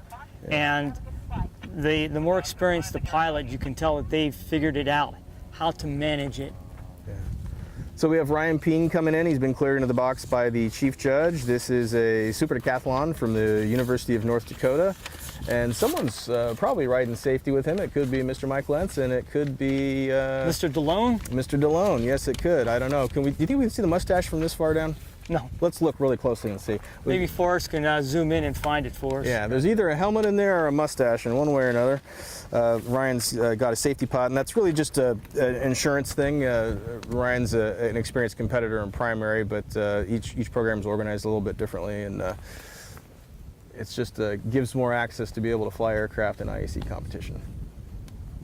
And also, you have a more experienced person in the back seat, so when they come in to land, the person has more hours, more experience, that you have less likely of problems in landing the plane. And I think with some of these programs, they're actually not allowed to land it because of the insurance, the way the insurance policy is written. So it's not a slight against the pilot's skill. It's just the nature of insurance. So. And they may not have enough what they call tailwheel hours. For some of our viewers, you'll notice airplanes have a little tailwheel in the back of the airplane. It's called a enhanced tailwheel, and sometimes insurance blasts. You need 25 hours or 50 hours of time in the plane before you can get on the insurance. Yeah, my understanding is they're not allowed to make landings, period. Doesn't matter how much time they have. So it's just a unique quirk to the insurance they have running a large school operation like the UND. So well, I think I don't know is okay. Setting up for the 45 for the primary sequence. He's going to pull the 45 and set up for the 1.5 turn spin. Slowing the aircraft down now. Should be at throttle idle. And left rudder, full back stick. Opposite rudder. Setting that vertical down line, getting a little bit of speed for the reverse half Cuban. Sorry, it's just a half Cuban. So we're going to enter with the 5/8 loop in the 45. A reverse half Cuban would be pulled to the 45, half roll, 5/8 loop down. This is 5/8 loop, and he's repositioning. Wants to get that right in front of the judges. He goes into the radius. You'll lose horizontal reference to the horizon, so you start to look out the side and then over the top as you come inverted. Set the 45-degree line, pause, roll, pause, and pull the level. So now he wants to have enough airspeed to go into a round loop. 360 degrees of pitch, high G maneuver in the first part, has to float it over the top. Bring that a radius around as he's increasing airspeed and get that G on. He's straining in a G resistance maneuver there and right into the competition in 180 turns. So bank 60 degrees or more, pull it around, set the line going south, we're looking east. Right in front of the judges, roll out, and he's setting up for his final maneuver, which is 360 degrees of roll, or the slow roll, as we previously discussed in the broadcast. So full left stick, he's working the rudders, working the elevator, and back around at 360 degrees, and we're looking for wing wags to signal the end of his sequence, and that is the end of Ryan's sequence. One of the things we haven't talked about, and our viewers can't see, or they may not see, is the judges line. We have at least 5 judges out here. With every judge, there's an assistant judge who has a sheet of paper that is calling out the figures, and you have a recorder who is recording comments and scores for the judges for each of the maneuvers. So if our viewers are thinking the judges have to remember all the maneuvers and scores and all of that, they have help on the judges line for each of the judges so that they can then just focus on the flying and calling out whatever grade or comments that they want for each of the maneuvers as the competitor flies. That's right. It takes a village and then some. There's a lot of assistance for the judges. And I'm hearing, sounds like our next competitor may be Mr. Justin Hickston. And okay, Justin's responding. We see that there's a little problem with the video feed, so we're working on that, but we'll call the sequence. Mind if I call this one? Be my guest. Okay, I'll take the green sheet. One thing to note is, if they hopefully get the video feed, is that Justin flies a very bright yellow biplane that was modified and built by Mr. Tom Kearns, and it is quite the performer. It looks like a Pitts S2B, but it is a highly modified and improvement, and it has a lot of performance for being a biplane. That's about it. Yeah, it's a combination of Pitts parts, Christian Eagle parts, and some brilliant works of the mind of Tom Kearns. So we can see Justin coming in on the base leg here. We still don't have video up, but we'll at least call it for you. And the video itself will be taken one way or the other, and so it'll eventually get to the IEC website if we're not able to go live here. So we're working to bring that back online for you. Justin is now The laptop's still working, right? it's on. We have a blank screen from what I can see. I don't know why, but You think the video's streaming? Yep. Okay, we're being told the video's streaming. We're just seeing a white screen. But if once we get Justin in camera, it'll be momentarily. He's taking a look at the box. He's about center box now, probably about 4,500 feet. Think about his dive-in maneuver. You can see that he's still climbing. He's looking at the judges. He's looking at the box markers, and he's thinking about the win. How's he going to put this presentation in a way that's going to put him at the top of the group? He's rolled inverted. He's doing his safety belt check. See if we can see the nose move there or not. He's rolling back up again. That's a legal maneuver you can do to make sure that your seatbelts are ready to go, and it's going to be necessary for that 180-degree outside turn. You can hear that engine howling now. This is a 10-to-1 compression 540 parallel valve. He's rolling in 135, pull to 45, set the line, and he's going to do his wing wags. 1, 2, 3, and we heard the judge's whistle perhaps. And he's setting up for the square loop. So he's gonna wait until he likes his position in front of the judges. He's coming in screaming here. It says he's doing about 200 miles an hour. He's gonna pull vertical and set that initial line in the square loop. Here he goes to the vertical, sets the vertical, pause and pull. Now he's gonna be much slower. He's gotta draw that line the exact same length. So he's gotta be patient. The tendency is to wanna pull down too soon. Gotta wait, gotta wait, gotta wait. And he pulls down, set that line, and then he's gonna set the fourth line. That's the end of figure 1. He's setting up for the pull to the vertical with a quarter roll up. He's got that first line set, roll, and he's got to wait, and there it goes. It keeps going up, push off level. That's the end of number 2, setting up for the 1.5 turn spin. Power's coming off, even though it sounds like it's still running. It's going to be stick back left rudder and opposite rudder. Set that down line, draw that down line, get that airspeed for the next maneuver, which is figure 4, the Humpty Bump. Pulls into the vertical.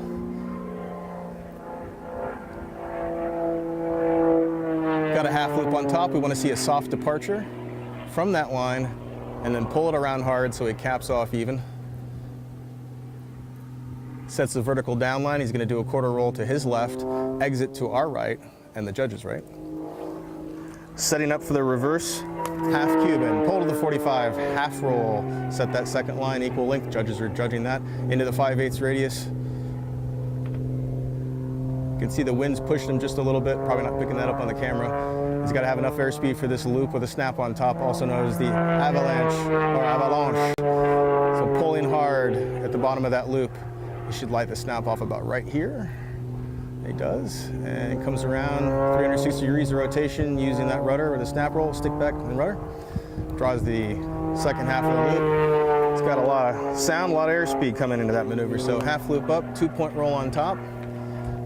And he'll exit to our right, inverted, to finish figure 7. Figure 8 is the outside turn. So once again, he's going to be sitting on the outside of that turn. All the competitors so far have brought that turn towards the judges. They've all made the same decision today. He's got his bank in there, it looks like, and he's pushing around. He's got to set that line, stop the turn, and roll out. Then we're into a 2 of 4 maneuver. This will be graded separately, so there'll be 2 points of a 4-point roll. And now we're into the horizontal S with a half roll and a 5/8 loop.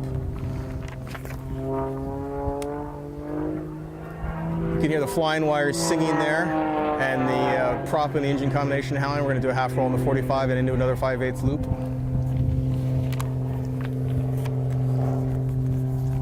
trying a nice big radius. Those radii of both 5/8 loops are supposed to be equal, and he'll be judged on that as well as the character of the roundness of those things. Into figure 11, which is a 45 hammer, he pauses on the 45-degree line and brings it into the vertical. Got to let that airspeed bleed off. Maybe slight forward stick as he slows. Engine is starting to vote louder than the airspeed, and he kicks left rudder, forward stick, right aileron, and opposite rudder to neutralize. Draws a nice big long down line and out to the judge's right. It's a complete figure 11. And figure 12, the wedge pulls to the vertical.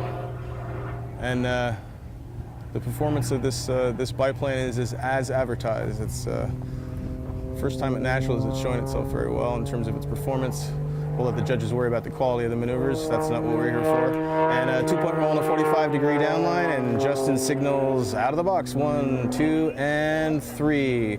And Madam Judge says, thank you, Justin, and Justin says, thank you, Chief. And he'll go down and land, and we'll set up for our next competitor.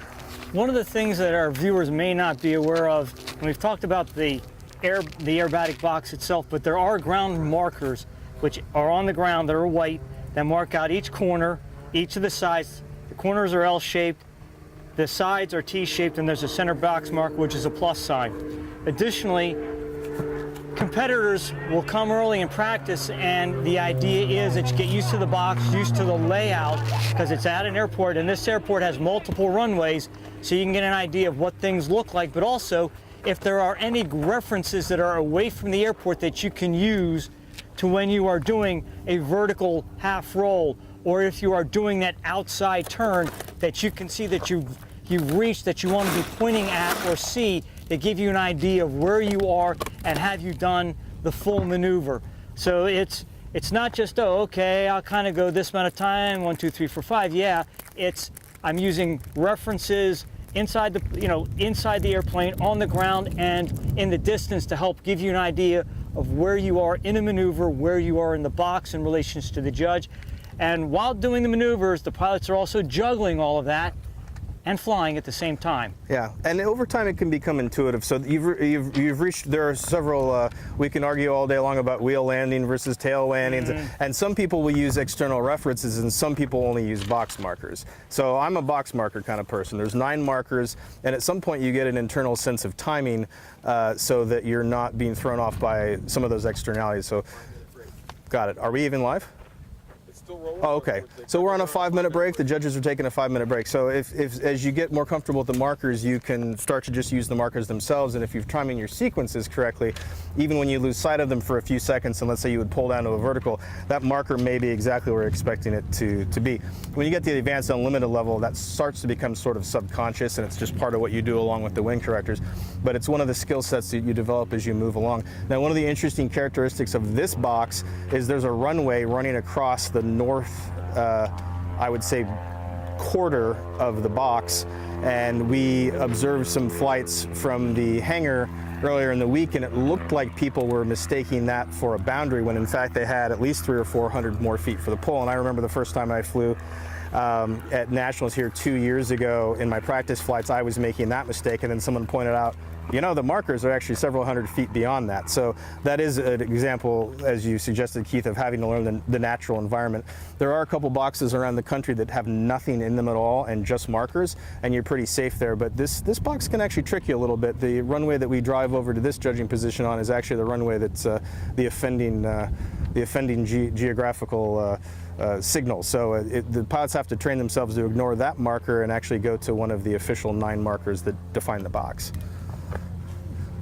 But I know people that will pull at the tower or the hangar, and that really works for them. The 10th marker I use is the judges themselves. So you typically, from a lot of the different parts of the box, as someone once told me, look for the people with the number 2 pencils. So if you keep the judges in mind, it doesn't matter what you look like on the other side of the field. It doesn't matter what you look like to us offset on the commentating line. It matters what it looks like to the judges, and that's part of the game of aerobatics too.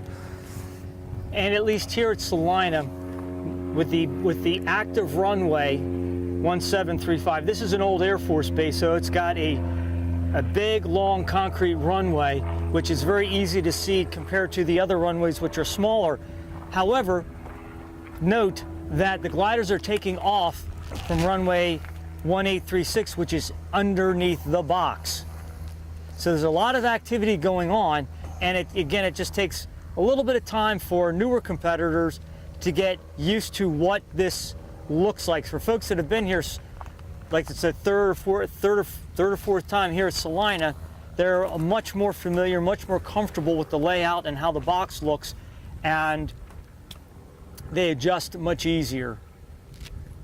But still, for those new competitors or first-time competitors, there's a lot to take in at nationals. First of all, being nationals, where there are a lot of pilots and a lot of people watching, we're live streaming.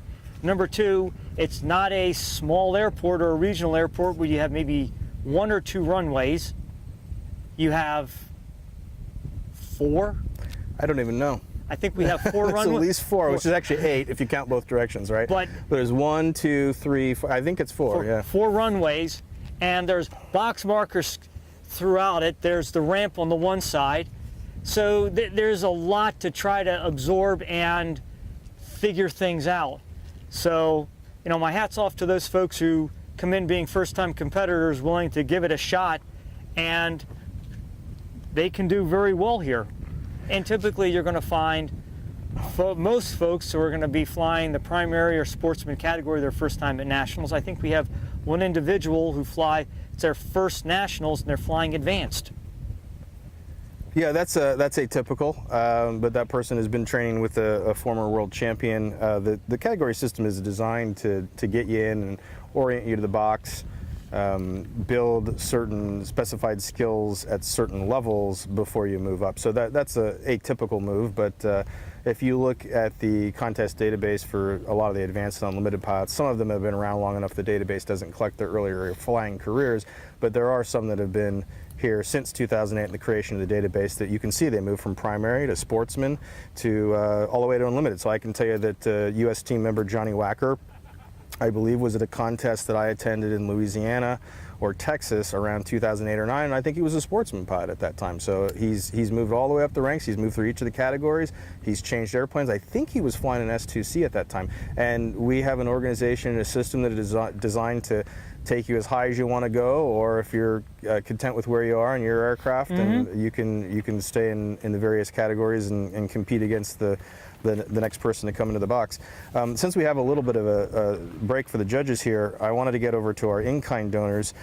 We have a lot of support here in Salina and from groups around that make this possible. Visit Salina.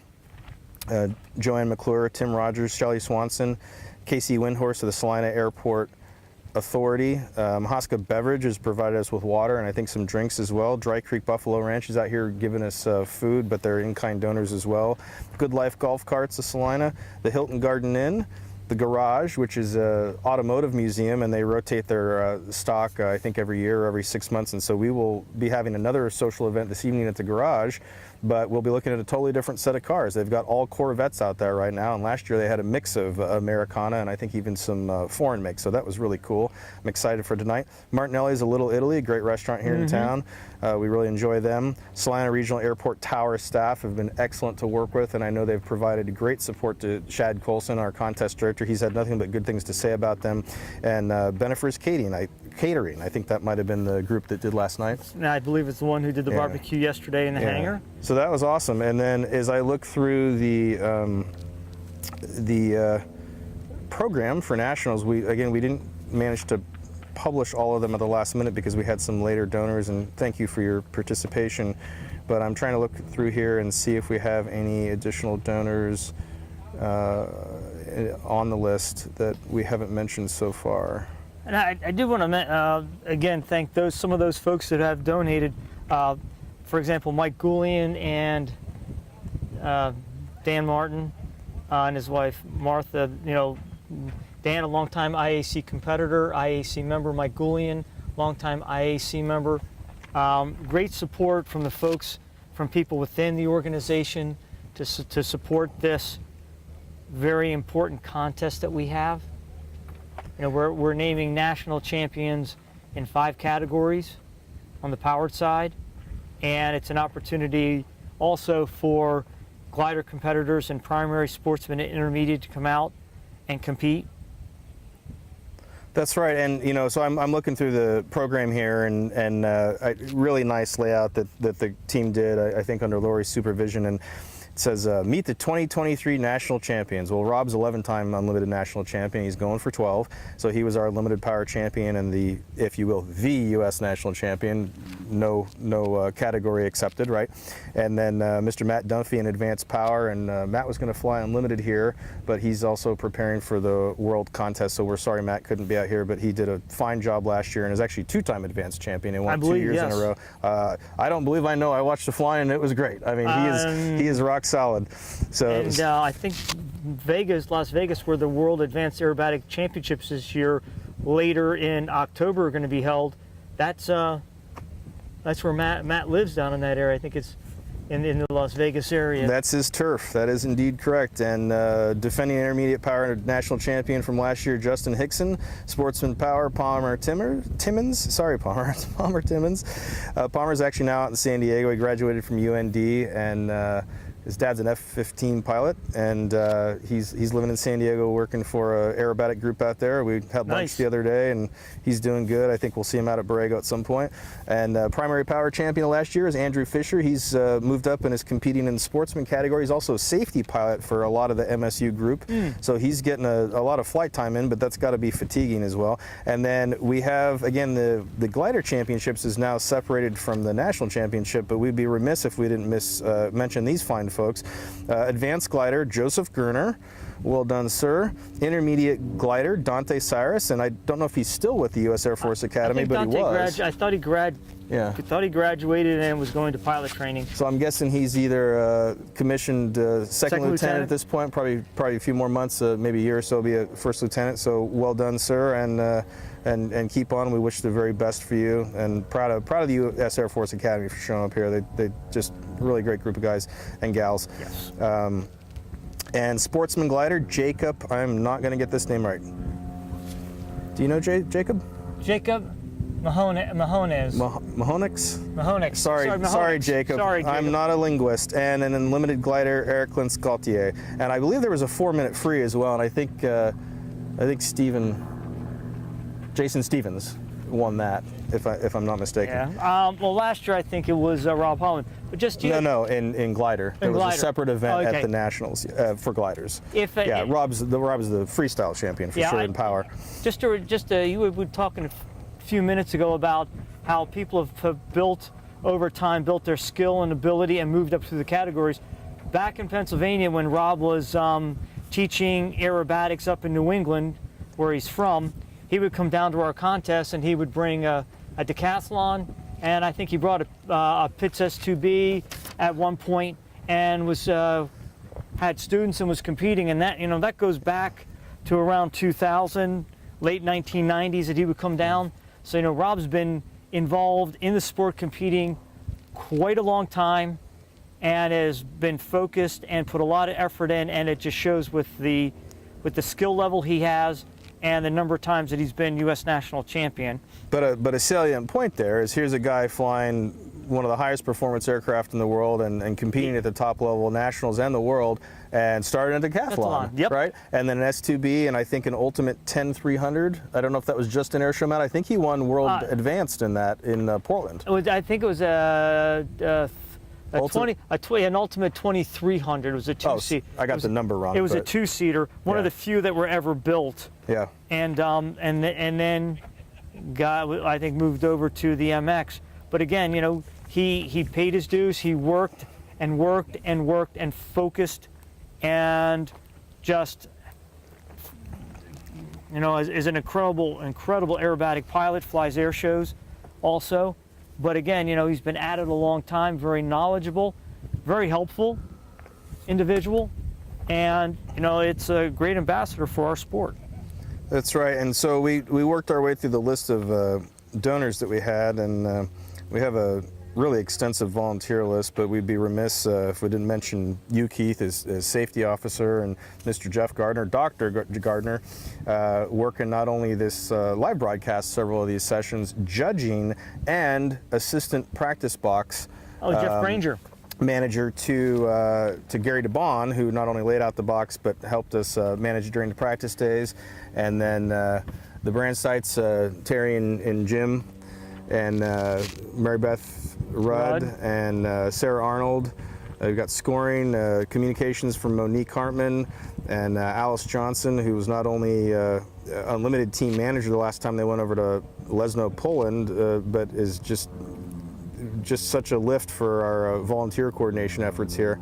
We couldn't do it without any of those people working in the back office. Yeah, there's just, and I know we're missing names, and so my apologies for not.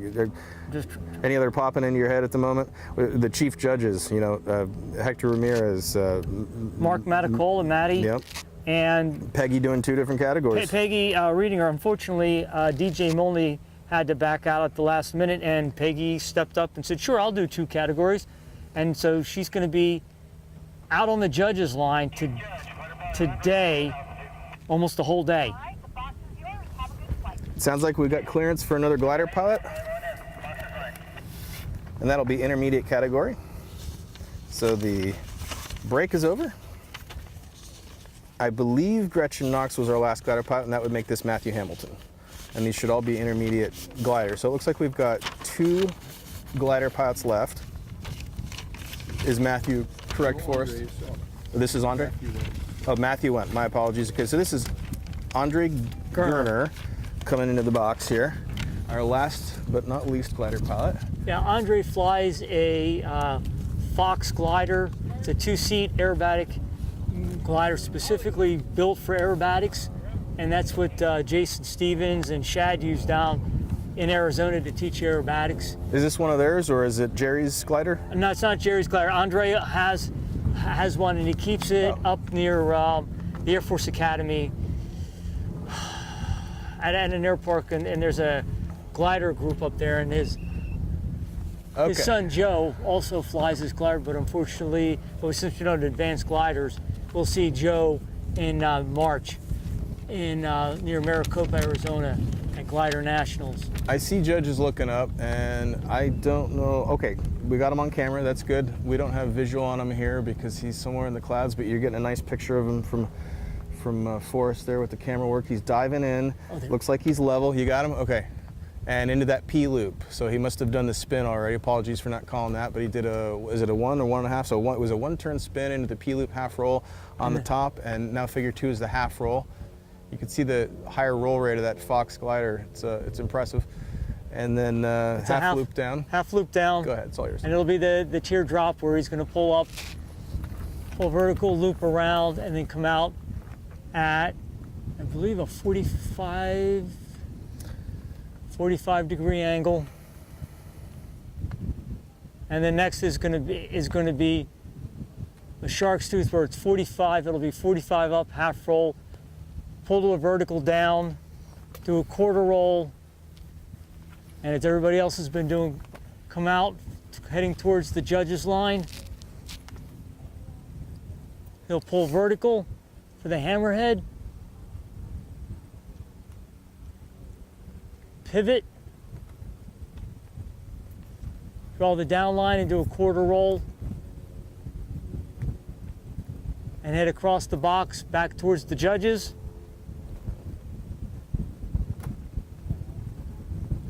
For the reverse half Cuban,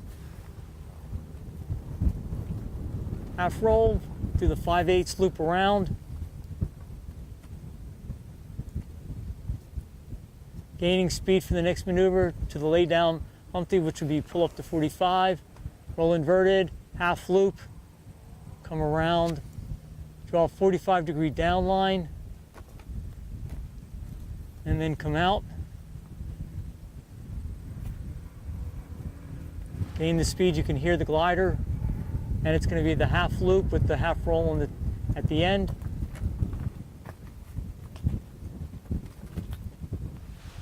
Into sequence. And once again, that was Andre Gerner, and that was... Thanks, Andre. If you notice with the Fox glider versus the DGs that the Air Force Academy flies, how much quicker it went through the loop, and it kept the speed up, and then being able to do the half roll.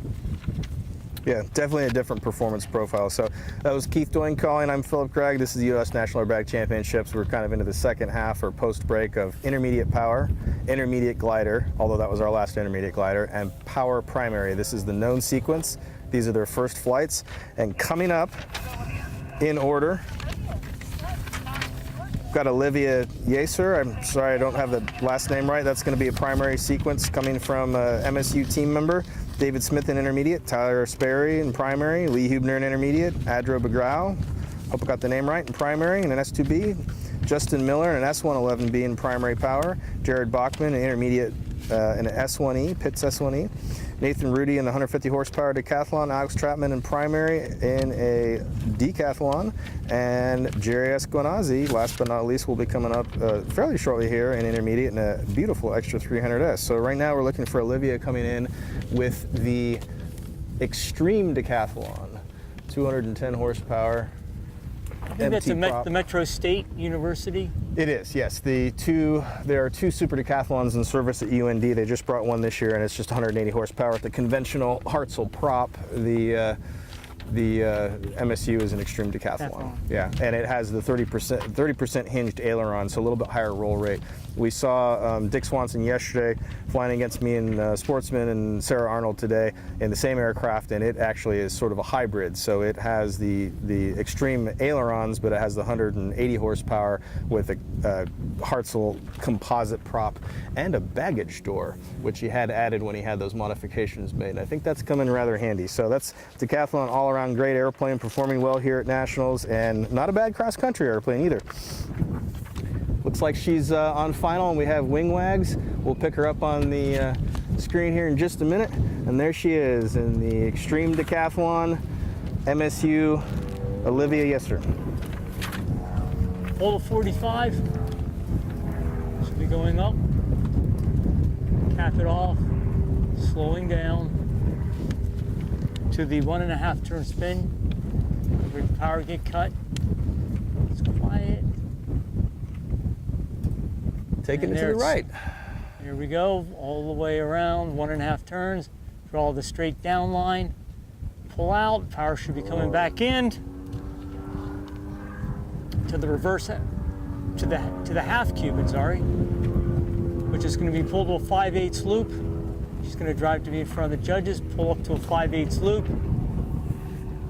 After she gets it past the top, she's going to establish a 45 down line, half roll, establish the line, pull out, drive a little more, get some speed to go and do the loop.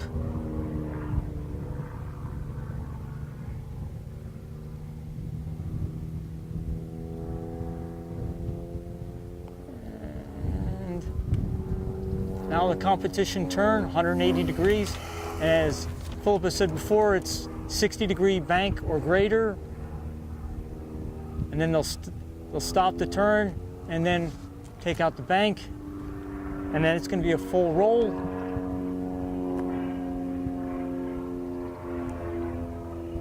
And a sequence, wing wag. And with the roll, you can roll left or roll right. It just depends upon the preference of the pilot. That's right, although typically people learn roll in one direction and then in the other, so it's atypical to see a right-handed roll in primary sportsmen, maybe even to some extent in intermediate. I find a rolling to the left is easier. I fly right-handed with a stick, and it's easier to push the stick over than it is to pull the stick over. It just seems easier, but at some point, being able to spin left, spin right, roll left, roll right, you have to build those skills that you're comfortable doing it each way, because you may have to, depending upon the design of the sequence and what the winds are doing to you. Yeah, and so we call that being handed, and so it's a little bit of a philosophical variation. Some people might start working both sides immediately so they don't become handed. Other times people won't do it till they get till intermediate or advanced and start to work that out. So kind of a personal preference, but well, interesting to see a right spin to the right there, but it was a well-flown maneuver. So she didn't lose any points over that decision. We're seeing the hammerheads and the gliders to the right. Almost always we're seeing them to the left, unless the Sukhoi, which is the engine's turning the other direction. So it's pro torque, if you will, to go to the right in the eastern engine. I flew a Zlin 526 and wrote a 3-part article about it in Sport Aerobatics a few years ago when I was out in the Czech Republic, and I had never flown a engine that turned the other way, and I can tell you on takeoff and landing it was just a non-issue. You just point the nose and you push whichever rudder pedal is not going to get you into trouble.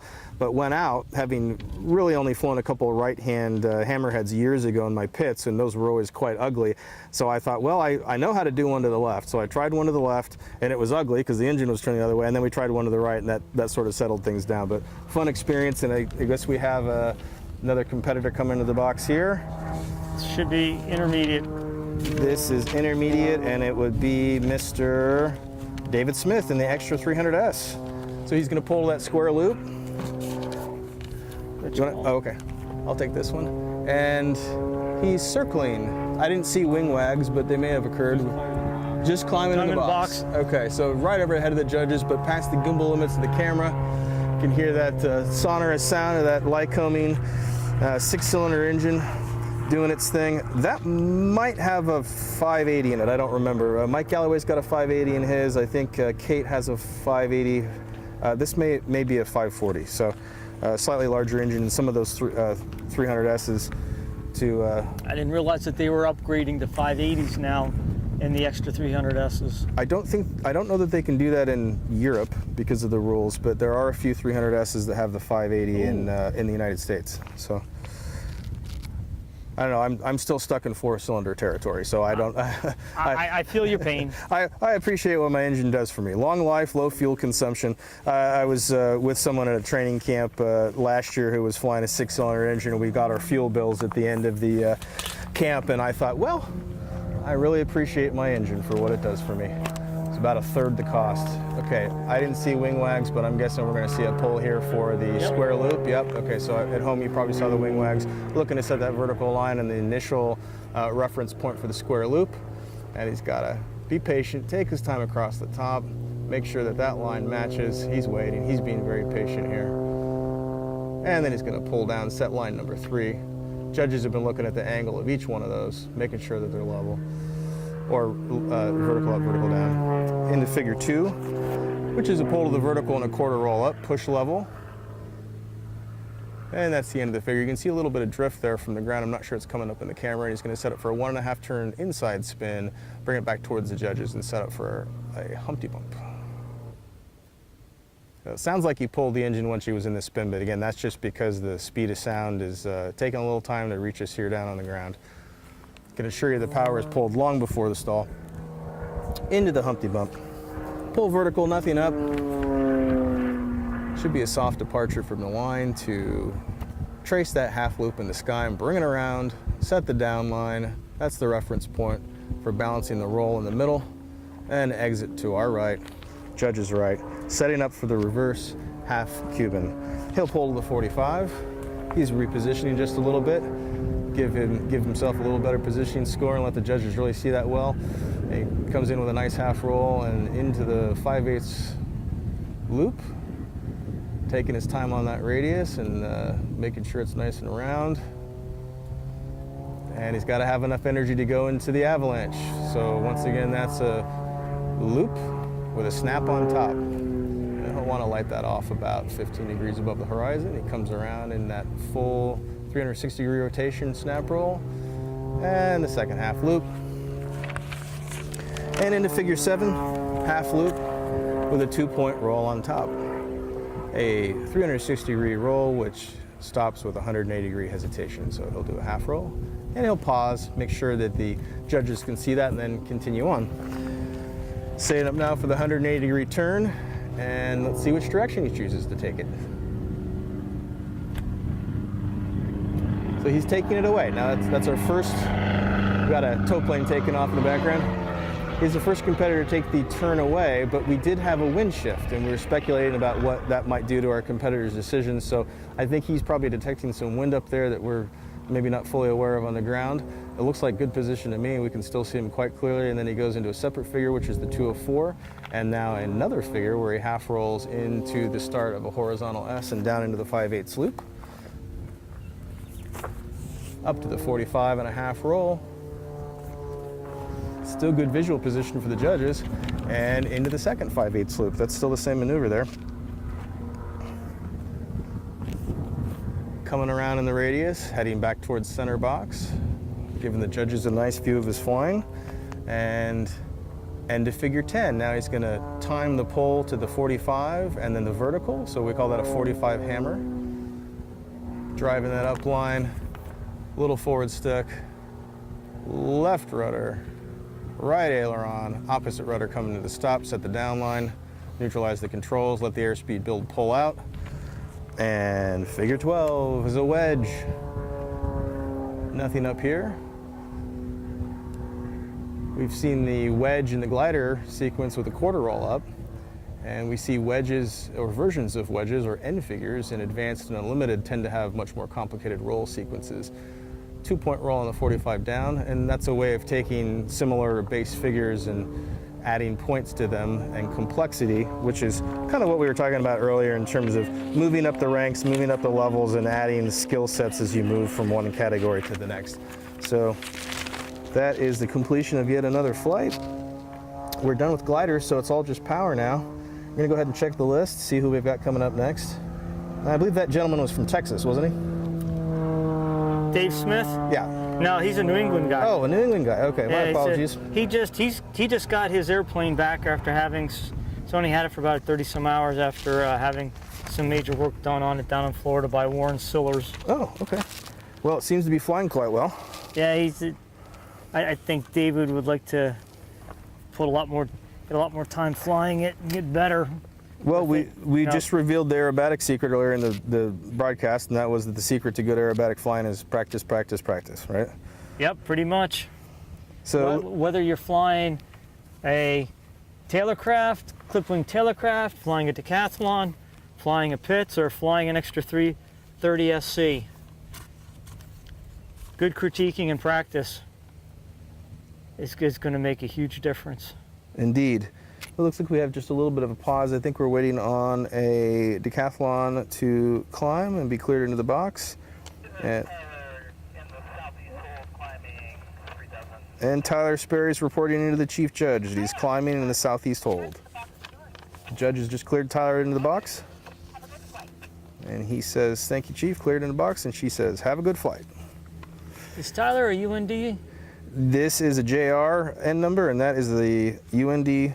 Yeah, basically what we're doing here is we're alternating primary competitors from MSU and UND because they're sharing the aircraft, and we have 3 independents flying primary, if you will. We had Sarah Arnold to start us off, and we have yet to come Adro Bagao, he's coming up soon, and Justin Miller. They're flying their own planes, but the aviation programs, the U.S. Air Force Academy, UND, and MSU, they share resources and aircraft, and so we have to schedule them in such a way that they can come back, fuel if necessary, and transfer pilots in and out of the airplanes, but works pretty well.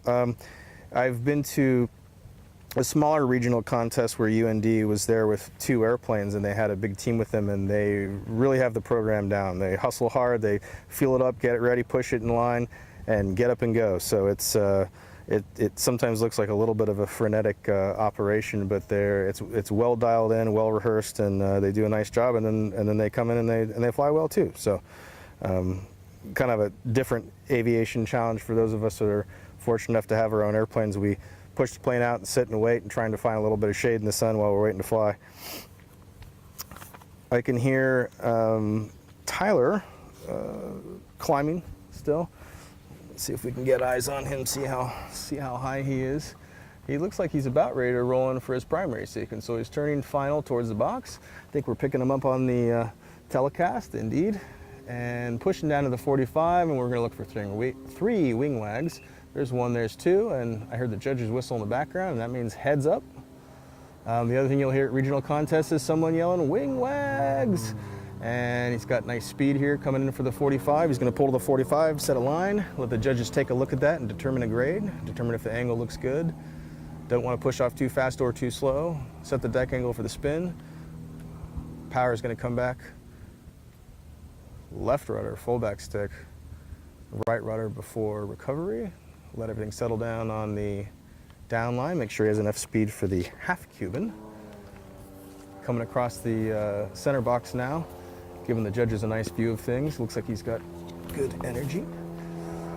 Gonna pull into that 5/8 loop, picking up the horizon from the inverted position and then looking for the 45 down, sets the line, holds it, make sure that the judges know what that reference line looks at, half roll, set the second line and pull out, and he's gotta go into the loop.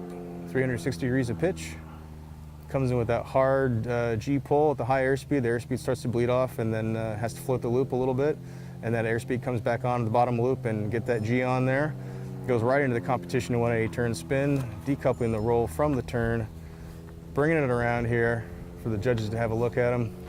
And he's probably starting to think about that roll. So he comes out of the turn, got his final maneuver, deep focus, all the way to the horizon.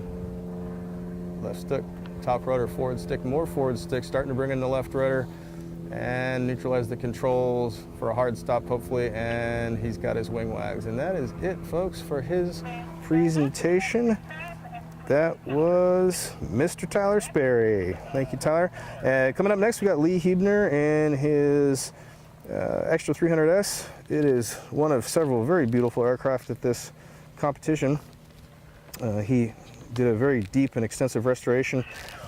One of the volunteers we haven't mentioned is Lee Huebner, and Lee has done a lot of videography for us and feeds for social media and whatnot, and running around, posting to social media, getting us some good attention and showing everybody how much fun we can have at Nationals, and also a very accomplished and capable competitor at the intermediate level. We do have a number of pilots that are not U.S. citizens and are not eligible for national championships, but they can get flight medals. So Lee has been very successful in that, as have a number of the Canadians over the years, and we're happy to have everybody here. I do believe Lee refurbished the first or second extra that Patty Wagstaff had. It was in a he refurbished it and now flies it, and he also, I think, is a videographer by trade. So if you go out to the IAC website and you see drone shots and a lot of video, that's Lee Huebner's work. The flight through the hangar video that we've posted at least once or twice, that was Lee, yeah. And I think he has, is it channel 145 or chapter 145? He posts a lot of stuff out there on Facebook, I think. I'm not much of a social media guy, so yeah, but this was Patty Wagstaff's, I think, first 300S. She had the 260, which is sitting in the Smithsonian. She may have actually had Clint McHenry's 230. Maybe she can chime in and let us know. But we're seeing some wing wags here from Lee, wagging away from the judges. You want to call this one, or? And you can go ahead and call it. Okay. And so, yeah, he did a beautiful restoration of an airplane that many of us have seen, but he changed the livery, so you may not recognize it. It was the BF Goodrich paint scheme. So he's setting up for the square loop. He wants to put that right in front of the judges, pulls to the vertical, sets that reference point. He's going to pull inverted, fly across the box towards the south, and the judges right. They want to make sure that those wings are square with the box. They want to make sure he looks like he's not climbing or descending, pulling into that down line for line 3, each of these lines being judged. Vertical down to level, setting up for the half square, which is going to be a pull to the vertical, quarter roll up. Centered on the line is the criteria, push to level, and setting up for the 1.5 turn spin. Got a good deck angle, keeping that airplane slow, and should be bringing throttle, left rudder, and full back stick at the same time. Pitch, roll, yaw, should be instantaneous. 1/2, 1, 1.5, setting the down line, getting that airspeed for the next figure.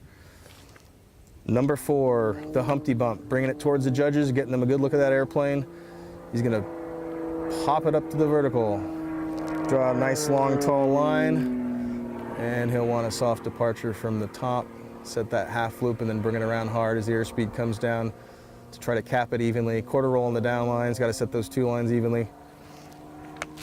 Pull out to the right, setting up for the reverse half Cuban. Now, the key about this pull point is you've got to make sure that you leave yourself room for not only the loop with the snap on top, the avalanche, but he's got another half loop to think about. So there's a little bit of a chess game going on here. So he comes down, he has the energy he needs, and he goes right into that loop. Should be snapping about right there. Bring it around, set the nose. Relative angle should be the same going up and down so that he centered the snap roll and continues to draw that circular radius nice and round for the judges so they can give him a high score into the half loop. And that should be a totally symmetrical figure. High G at the bottom, starts to come off once you get about 10-15 degrees from the vertical, and then half roll on top. Sorry, that's a 2-point roll on top. He did the hesitation there. And then we are into the 180. So because we have had this wind shift, it would appear that he would want to take this away, yes. And so I think we have had a wind shift. The last two intermediate competitors have taken this turn away. The earlier competitors took it towards the judges, and it seemed to work just fine in terms of positioning. It comes out of that, that's the end of that figure, that'll get a score, and then we're going to go into the 204, there's 1, there's 2, and then into the horizontal S, which is going to start with a half roll and a pull down into the 5/8 loop. Working that radius, trying to make that round. Wants to pull those points up, set the 45, pause and roll, and looking to fly it into the radius. Don't want anything do anything too harsh here to lower speed. If you pull too hard, you can pinch that radius, and as your airspeed increases, there's no way to maintain that radius. So he sets up towards our judge's left. He's got figure 11 coming up, which is the 45 hammer. Sets the 45, shows it to the judges, let them think about what they think about that angle, and then goes up into the vertical. Up he goes. This used to be a limited class airplane. It's now outclassed by the modern monoplanes of the era, but it is an excellent performer in both advanced and unlimited, as you're seeing here with that vertical penetration. Comes out of that pivot, sets the down line, and he's out of figure 11. We're into figure 12 now with the wedge. He'll pull to the vertical and show that straight up and down line to the judges. He's just a little bit to the right. Position is good. It looks like he's going to be able to set up and set that hesitation roll, the 204 and the 45 down line, right in front of the judges, which is where you would typically want to place it. And he's got to show that hesitation. If he flies through, if he misses it, it's a 0, and that's a lot of points. He looks like he hit the points there okay, and the judges saw that, and then he's wing wagging out, and that's it. So another great flight from our intermediate class. And they're working hard out there. We appreciate the flying, a lot of fun. Good category, always very competitive. A lot of good folks in that And that's one of those categories you don't have to have that expensive airplane to fly very well. We've had competitors like Mike Lentz and some others who have done well. Justin Hickson won it in a Pitts S2B, and that's, you know, there's performance, but it's not the same as like a monoplane like Lee's flying or Dave Nasser's flying. So we had Lee coming out of the box there to the south. He'll join up with the left downwind for runway 35, switch over to box frequency and get the clearance to land, recover on runway 35 and get off at the taxiway before the taxiway intersection that we're using to take off from. So we're launching from a little bit north side of this 12,000 foot runway and recovering before you get to that. That makes our operations much better, and the tower has done a great job of coordinating that. Plenty of space out here. I don't know how many times you could land and take off on this runway, but it is a considerable number. If you had a slow-moving airplane like a J3, I dare say you could probably take off and land, I don't know, 10 or 15 times and fly to 50 feet in between each. I don't know if you could make it the full length of the runway in a J3 with the headwind. Forrest thinks that with the headwind, or would you run out of fuel? Yeah, that's what I'm thinking. Yeah, I think Forrest has suggested that if at this length of runway with a little bit of headwind, you might actually run out of fuel in a J3 before you could land and take it off multiple times. I think he might be onto something. I think every airplane in the U.S. Air Force inventory can take off and land on this runway, and it was designed that way. It's an old Strategic Air Command base, so you're talking 12,000 foot long, 150 to 200 feet wide, solid concrete, heavy duty. B-52, C-5s, you name it. I would, well, I'm sure that some of the Century series needed every foot of that on a hot day with a load. I'm sure, but that's why. And then somebody reminded me that this was an alternate landing site for the space shuttle. Oh, is it really? I was just going to ask that. That's what somebody had said, again, because you have lots of open space. You've got a huge runway that it can be used. Yeah. I would imagine, yeah, that makes sense. Get that drag chute out, and if you can't make Cape Canaveral or or the desert out in California. I know they didn't like to land it out in the desert because they had to fly it back. So on the 747, looks like we got a call in from Aerobatic. He's in a S2B. Now, when you think pitch, you think red. I've owned 2 different Pitzes, and I've always wanted a red Pitz, and I've owned 2 white Pitzes. So I am 0 for 2, and I've just given up on ever owning a red Pitz. I think Pedro has a white Pitz. He does have a white Pitz, and that's why I mentioned that. So I don't know if Adro's dream is to own a red Pitz, but you and I could form a club, Adro, and we could be in the white Pitz club, because I just can't ever find one that's red for sale that I want. So you're saying you're redheaded stepchild in the Pitz community? A white-headed stepchild? I'm not really sure. But I love my plan. I got my black and white paint scheme. It's great. And I had my S1 had a very similar paint scheme to Adro. So he has more of a creamy white, and then he's got the red and blue stripes with the stars and bars. It's a very patriotic paint scheme. Good-looking airplane. I think you'll be able to see it from the camera angle pretty well. Is he flying intermediate or primary? He is flying primary. He's a relatively new competitor. Okay. He's been doing some work with the Rudds and some other folks out there in the Southeast region. Chapter 3. Yeah, and actually, I don't know if we have a new award called the Leo, named after Leo Laudenschlager, which requires you to fly in 3 different of the 6 IAC regions. And I think we've never awarded it in the primary category. So I think with this flight, I think he will be the first primary pilot in the country, and I'm sorry if I'm wrong about that, but I think that might be correct, to qualify for the Leo Award in the primary category. So that's another first. That's determined at the end of the contest season. So he's doing his wing wags, and we're going to go over to commentary by Mr. Keith Doing. All right, for the primary, first maneuver is the 45-degree upline. So there he goes, pitching up 45 degrees, establishing that line, drawing it for the judges to see. And then as he comes over the top, he should be getting quiet, pulling the power back. There we go. As he comes down, we're going to get a good look at that paint scheme. There you go. 1.5 turns all the way around. Establish that down line. Pull out, put the power back in. Come across for the half Cuban. 5/8 loop. And after you get just past the top of the loop, you're going to push it out to establish that 45-degree down line. Do a half roll. Fly that line some more, show the judges good position. We're into the loop. Pull hard as you go up. Ease on the back pressure as you float over the top.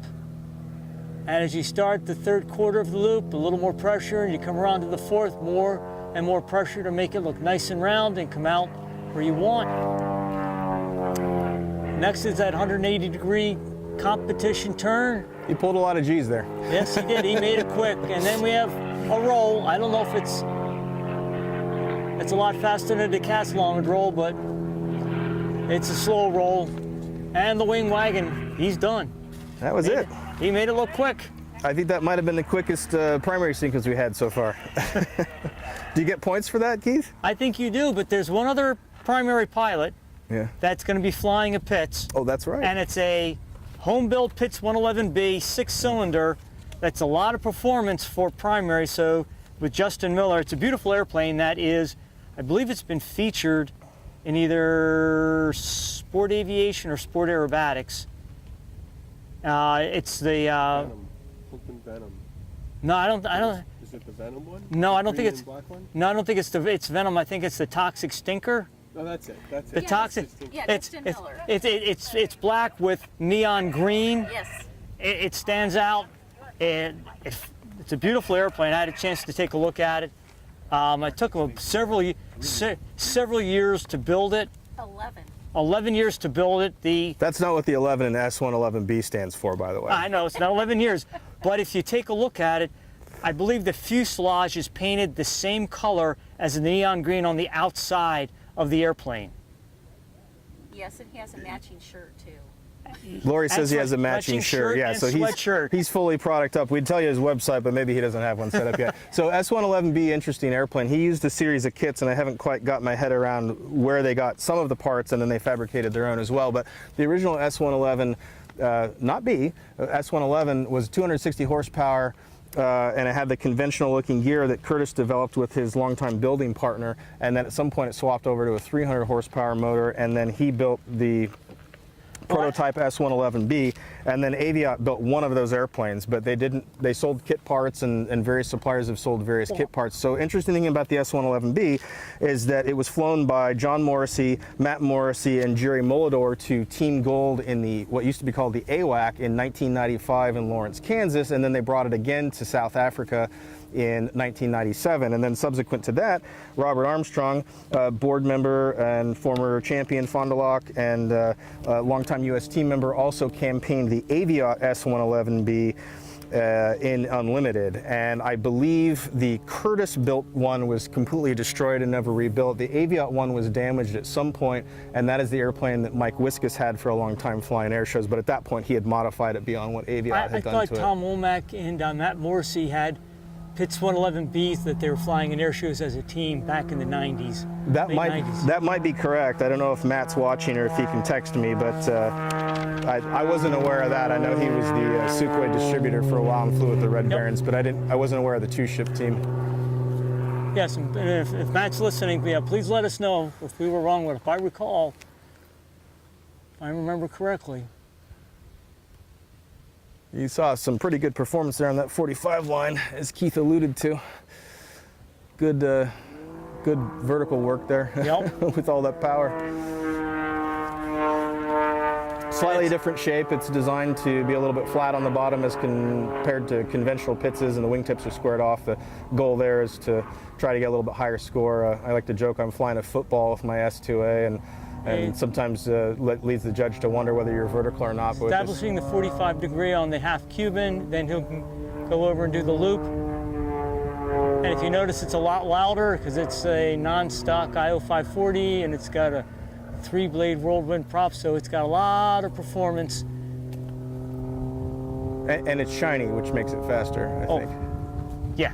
Yeah, little known. And it's got So some of the Pittses have spring gear. This has the Wolf modification for the RV gear that helps make it a little bit cleaner and structurally a little bit easier to do it. There's the roll and done.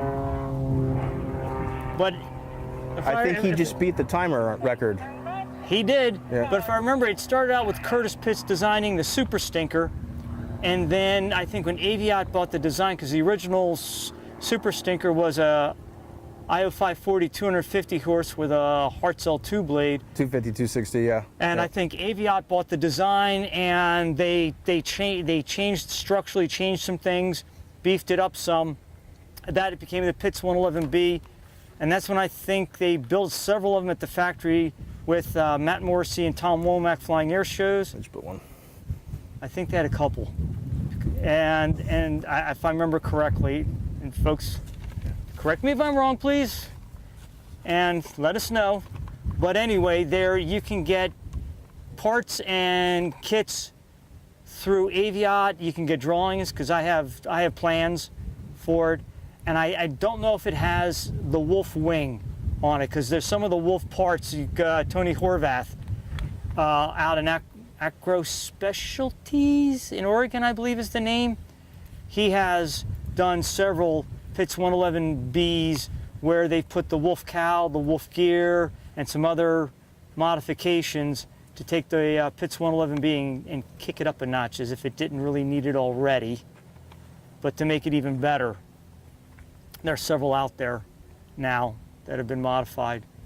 So it's just one of those airplanes that if you're a biplane person, that's the airplane to get. Otherwise, everybody moves up to monoplanes when they're going to get up into the advanced, the unlimited level. Yeah, one of the challenges with the design, and this may have been engineered out of it subsequently, but most Pittses, all the certified Pittses, if you lose a landing or flying wire, they can take the full flight load on one wire. The S111B, as originally built by Aviat and Curtiss, could not. And Curtiss advised the team that took it to Worlds about that. So you lose that wire, the second one's going to go. It was built, it wasn't a fully developed airplane. It was according to Curtiss, and but it was very high performance and a little bit of a controversial airplane in the sense that there was a power restriction at the time in advanced, but it really only applied to monoplanes. I don't remember the specific rules, but did very well, and Jerry Molidor and the Morrisseys did really well with it in international competition. And I think I've heard somewhere that maybe Ben Morphew was also involved in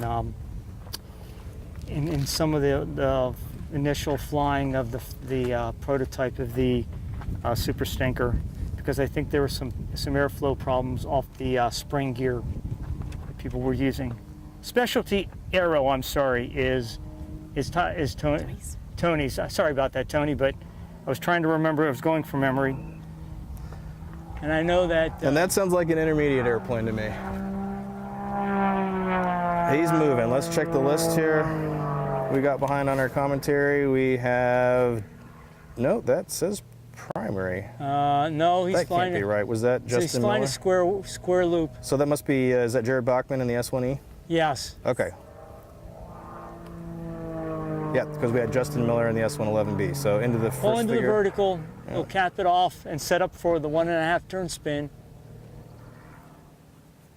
Interestingly, Jared is a Air Force Academy graduate who flew gliders with the Academy at competitions, and now has moved over to the power side, flying a Pitts S2E.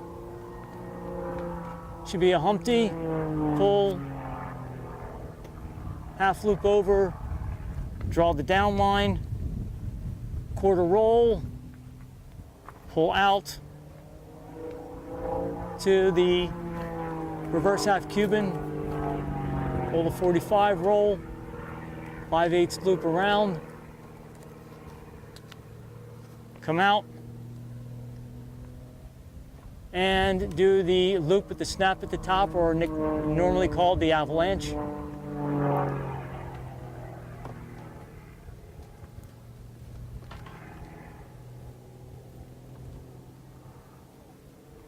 Next maneuver, maneuver 7, is a half loop with a 2-point roll at the top. And there has to be a hesitation between the points so the judges know. So the 2 points, outside 180-degree turn.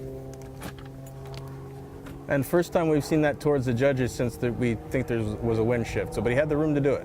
Yep, he had the room to do it, and it should be a 2 of 4 or 4-point roll, but 2 points to half. And now we're going to go into the figure 8 maneuver, looping 5/8, pull up to a 45, half roll, and then pull another 5/8 loop around, come out, get some speed up, 45 up to the vertical,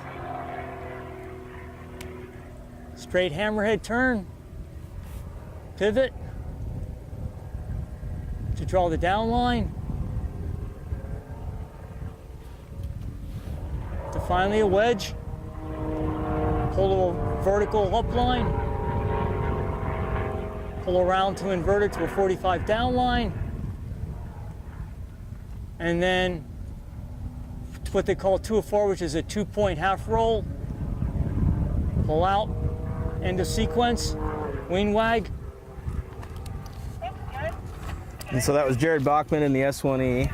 And if you notice that if you'd been around in competitions and maybe back in the 80s and early 90s when folks were still running 4-cylinder engines and fixed pitch props, the RPMs tend to go high and the props are making lots of noise, and that's why Jared's airplane is one of the louder ones, because he's probably turning higher RPMs than some of the other folks. Yeah, most of those S1Ss are going to run 3,000 plus RPM, depending on which pitch prop they have on them. So people sometimes get a little bit sloppy with the nomenclature, but I'm a bit of a stickler because I owned a factory-built S1S, and so there really are no non-factory built S1Ss. There are just S1s with round wings or symmetrical wings, and then the S1E that Jared is flying is a parts set basically of a factory built S1S that's assembled by the home builder. So we were going to take a look inside of his wings and see what kind of wings he had. He wasn't sure if they were the truss built or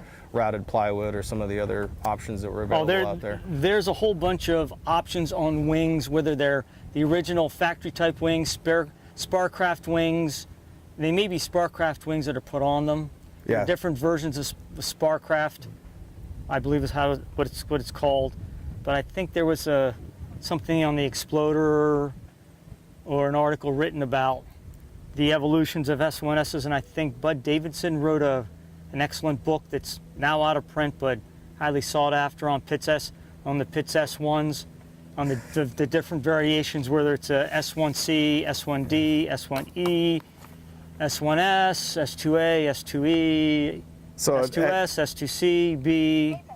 right, but an S1E in its purest form would have been a parts kit from the Pitts factory that was constructed. So I can tell you, I've actually had an opportunity when I owned the S1S to go out and fly it sort of side by side with a Sparcraft wing, and the vertical penetration and roll rate were different, and I think that the induced drag of the airfoil is just a little bit different. So the Sparcraft was a copy of the factory wing, but it came out before Curtiss released the patent on the wing. So a little bit of legal history there on the development of the S1, but he just originally built the wings to upgrade the S1Cs that were out there, and then eventually it became a factory built for export to the foreign market. So they built 64 of the S1Ss, and last time I checked there were about 34 of them on the registry.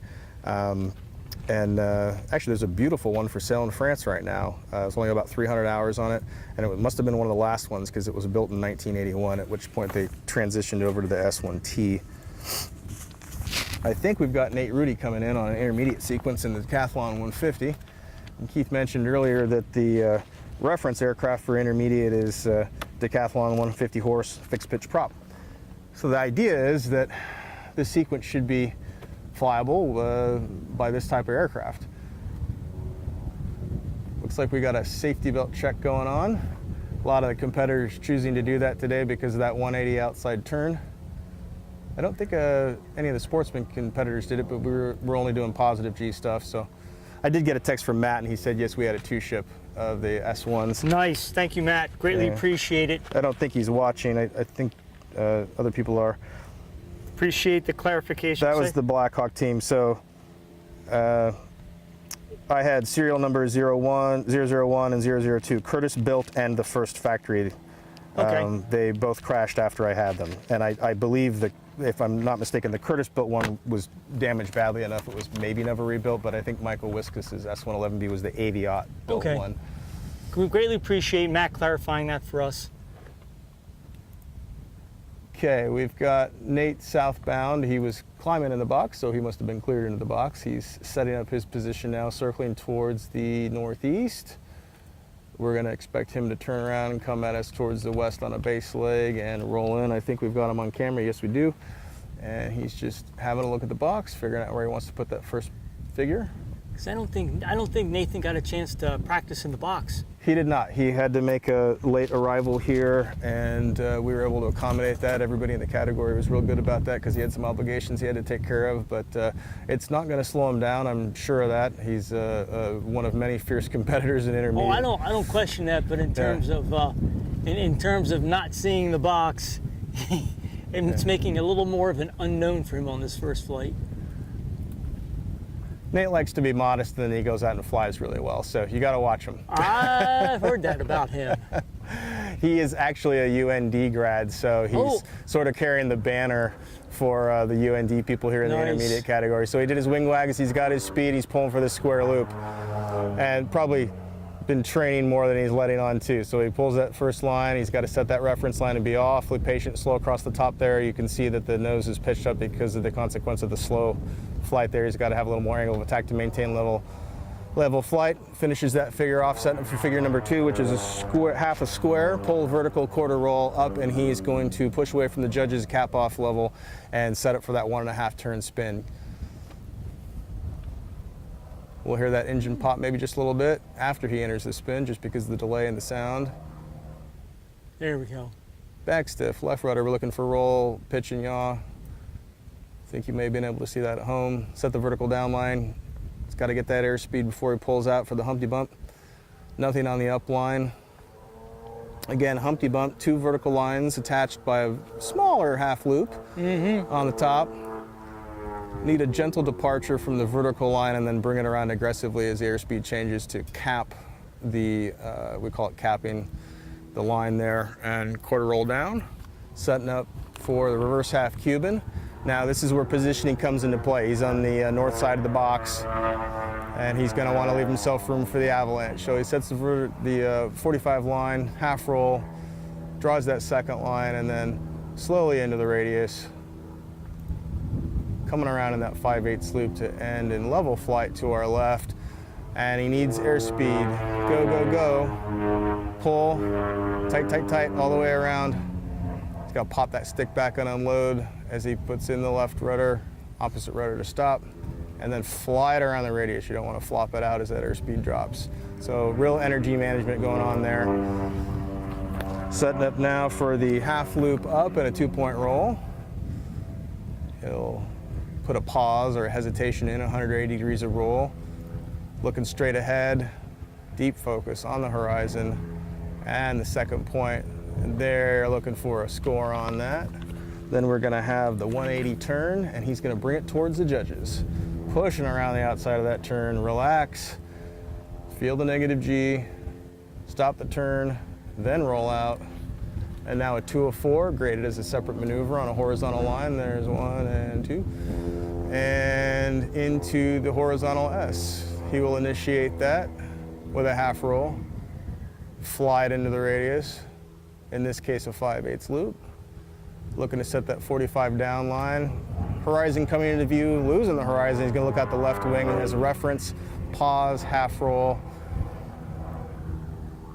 Probably still looking at the side of the aircraft, now looking for the horizon, and then down at the ground as he pulls into the 5/8 loop, setting up for horizontal flight, upright, and thinking about that 45 hammer.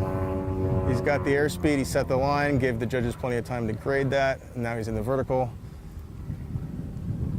Left stick and forward stick, counteract that torque, and the left rudder and opposite right rudder. Stop the hammerhead. Out and into figure number 12, which is the wedge. He'll pull vertical up with nothing on it. Looking at the side of the aircraft at some point right about there, he's probably transitioning out of the sunlight, setting the 45. Did that definitively, and the 204 hesitation roll, drawing that second line to be the same length as the first. And he says, "Thank you, judges, I am done." And he's going to turn around to exit south. We'll probably get a view of Nate coming out of here. He's descending and turning to the south. Get a nice view of the top of that wing there.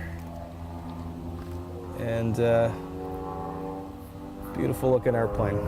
Setting up to land. So we're getting down towards the end of the list of our competitors.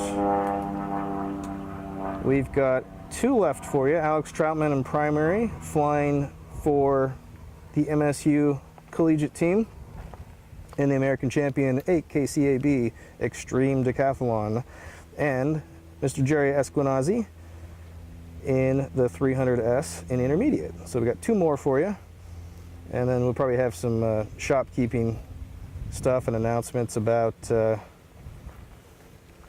future broadcasts. But that 2 more flights and we'll conclude our flying for the day.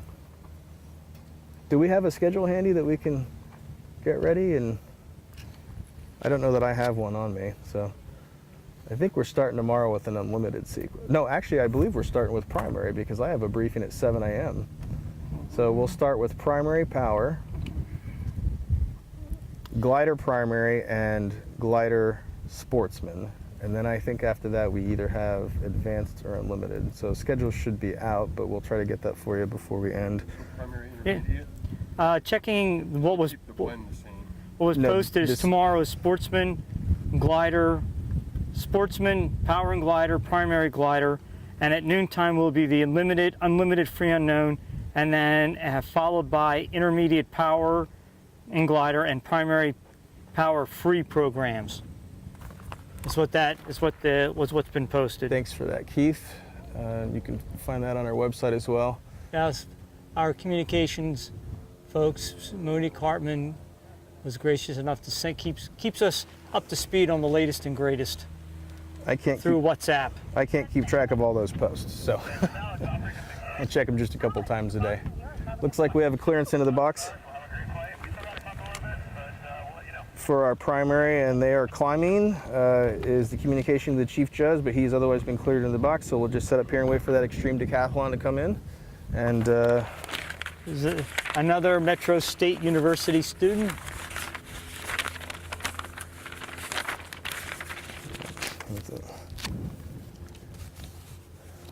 yeah, significant team they brought. I think they brought almost 10 pilots this time. I know, and that's amazing, and that's also great for the growth of our sport to have an avenue for young folks to get involved and enjoy it, and then try to continue flying as they can. I know.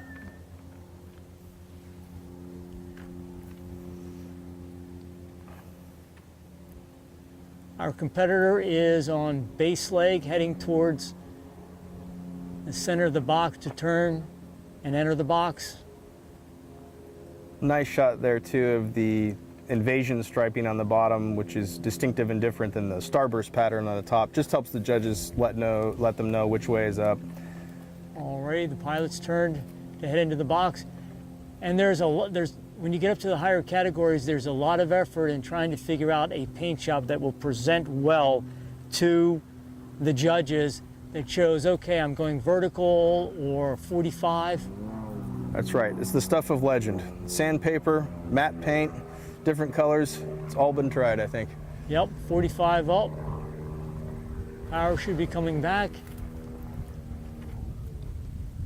1.5 turn spin coming up. Wait for it to stall, spin around. Draw the down line. Build up the speed, come across to the half Cuban.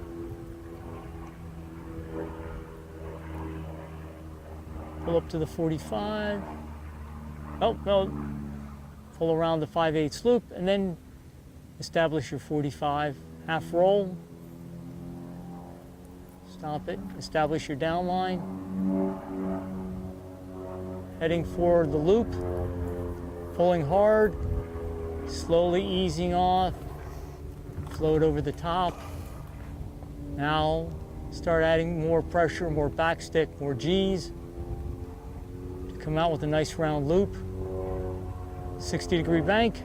Full for the 180-degree turn.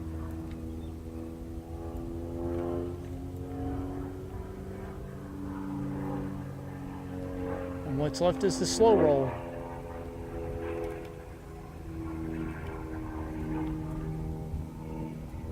Rocking the wings, end of sequence.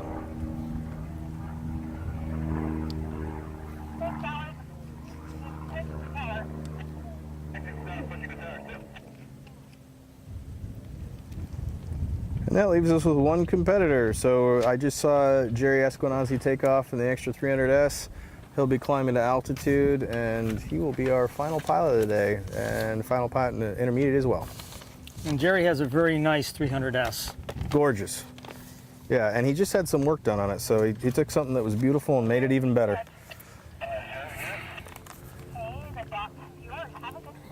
Jerry's been cleared into the box. I think Jeff Granger mentioned in one of the prior segments that Aerobatics brings together people from all different walks of life, and that's absolutely true. And the one common passion we share is aviation, but you would not be surprised to learn that there's a number of airline pilots here. So Nate's an airline pilot, Jeff Bourbon's an airline pilot. Goody's an airline pilot, yeah. And Jerry's an airline pilot as well. So with a number of former Air Force pilots, for which Jerry is one. Oh, I did not know that. I think a couple of days ago he was talking about he flew C-130s for the Air Force, and we're recalling some stories about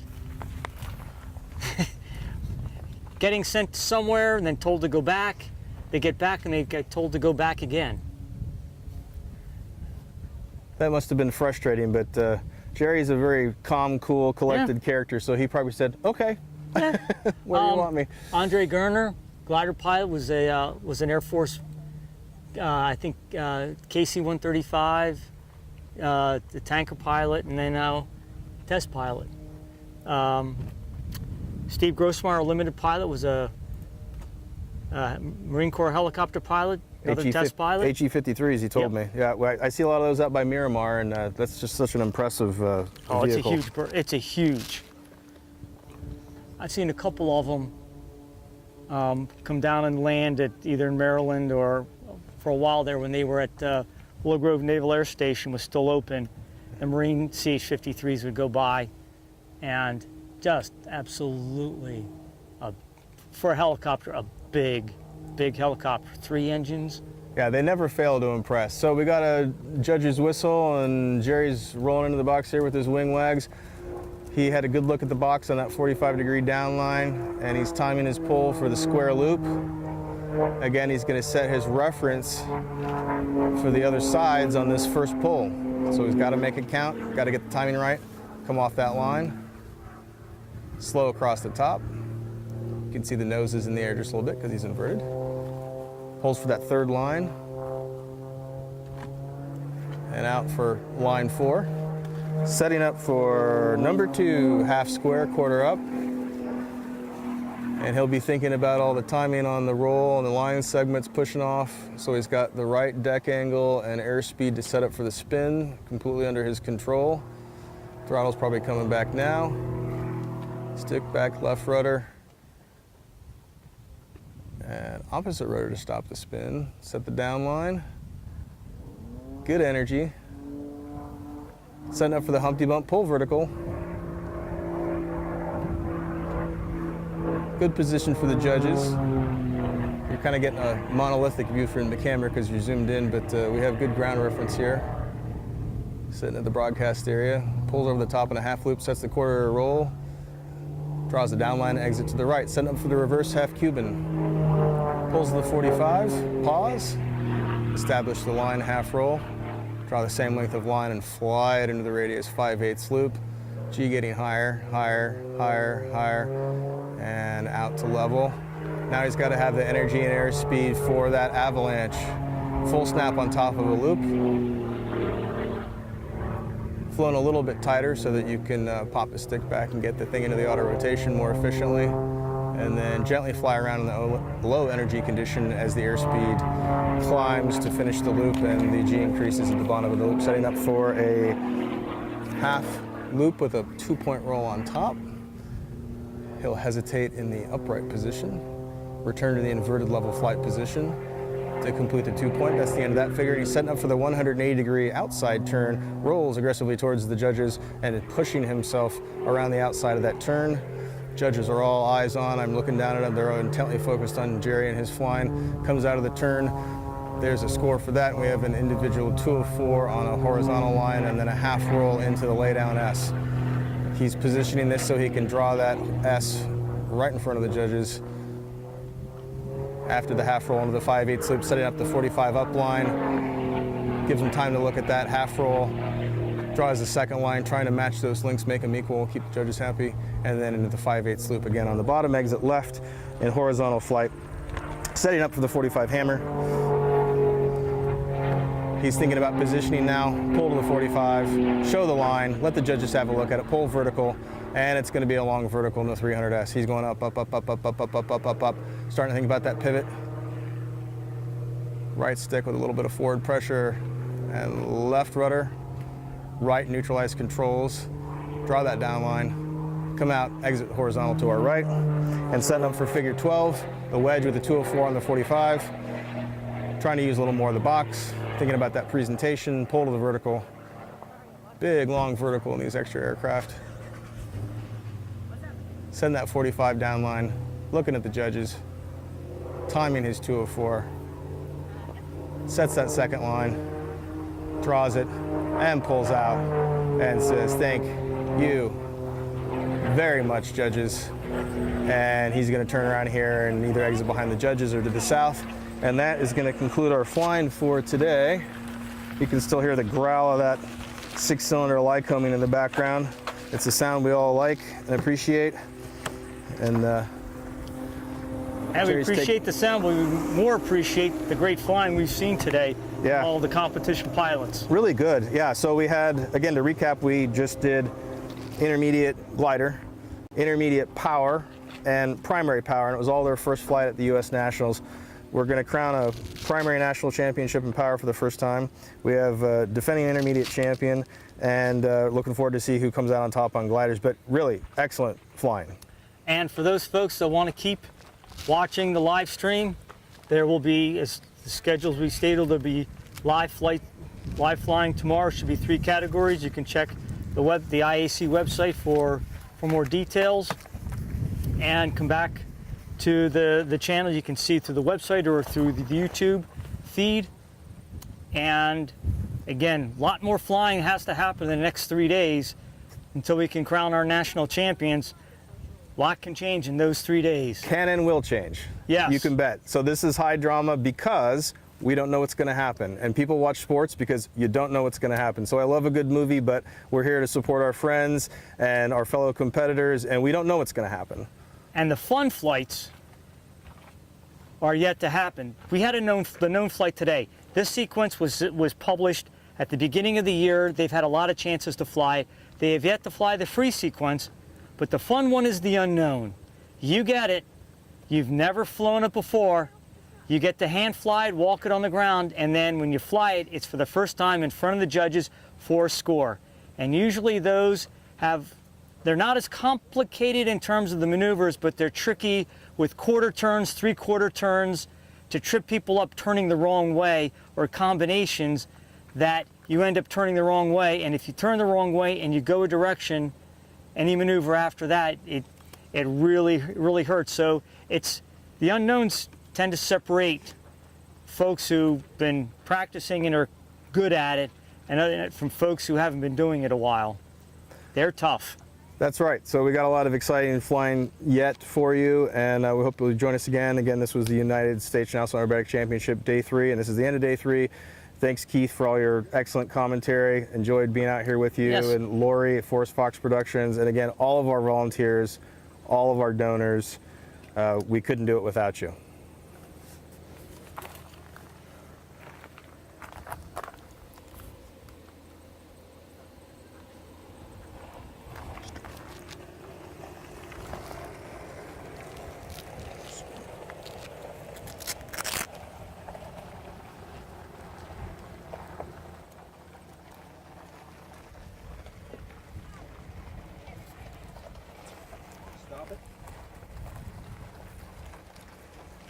No, we turned the mics off. I didn't know how to stop it.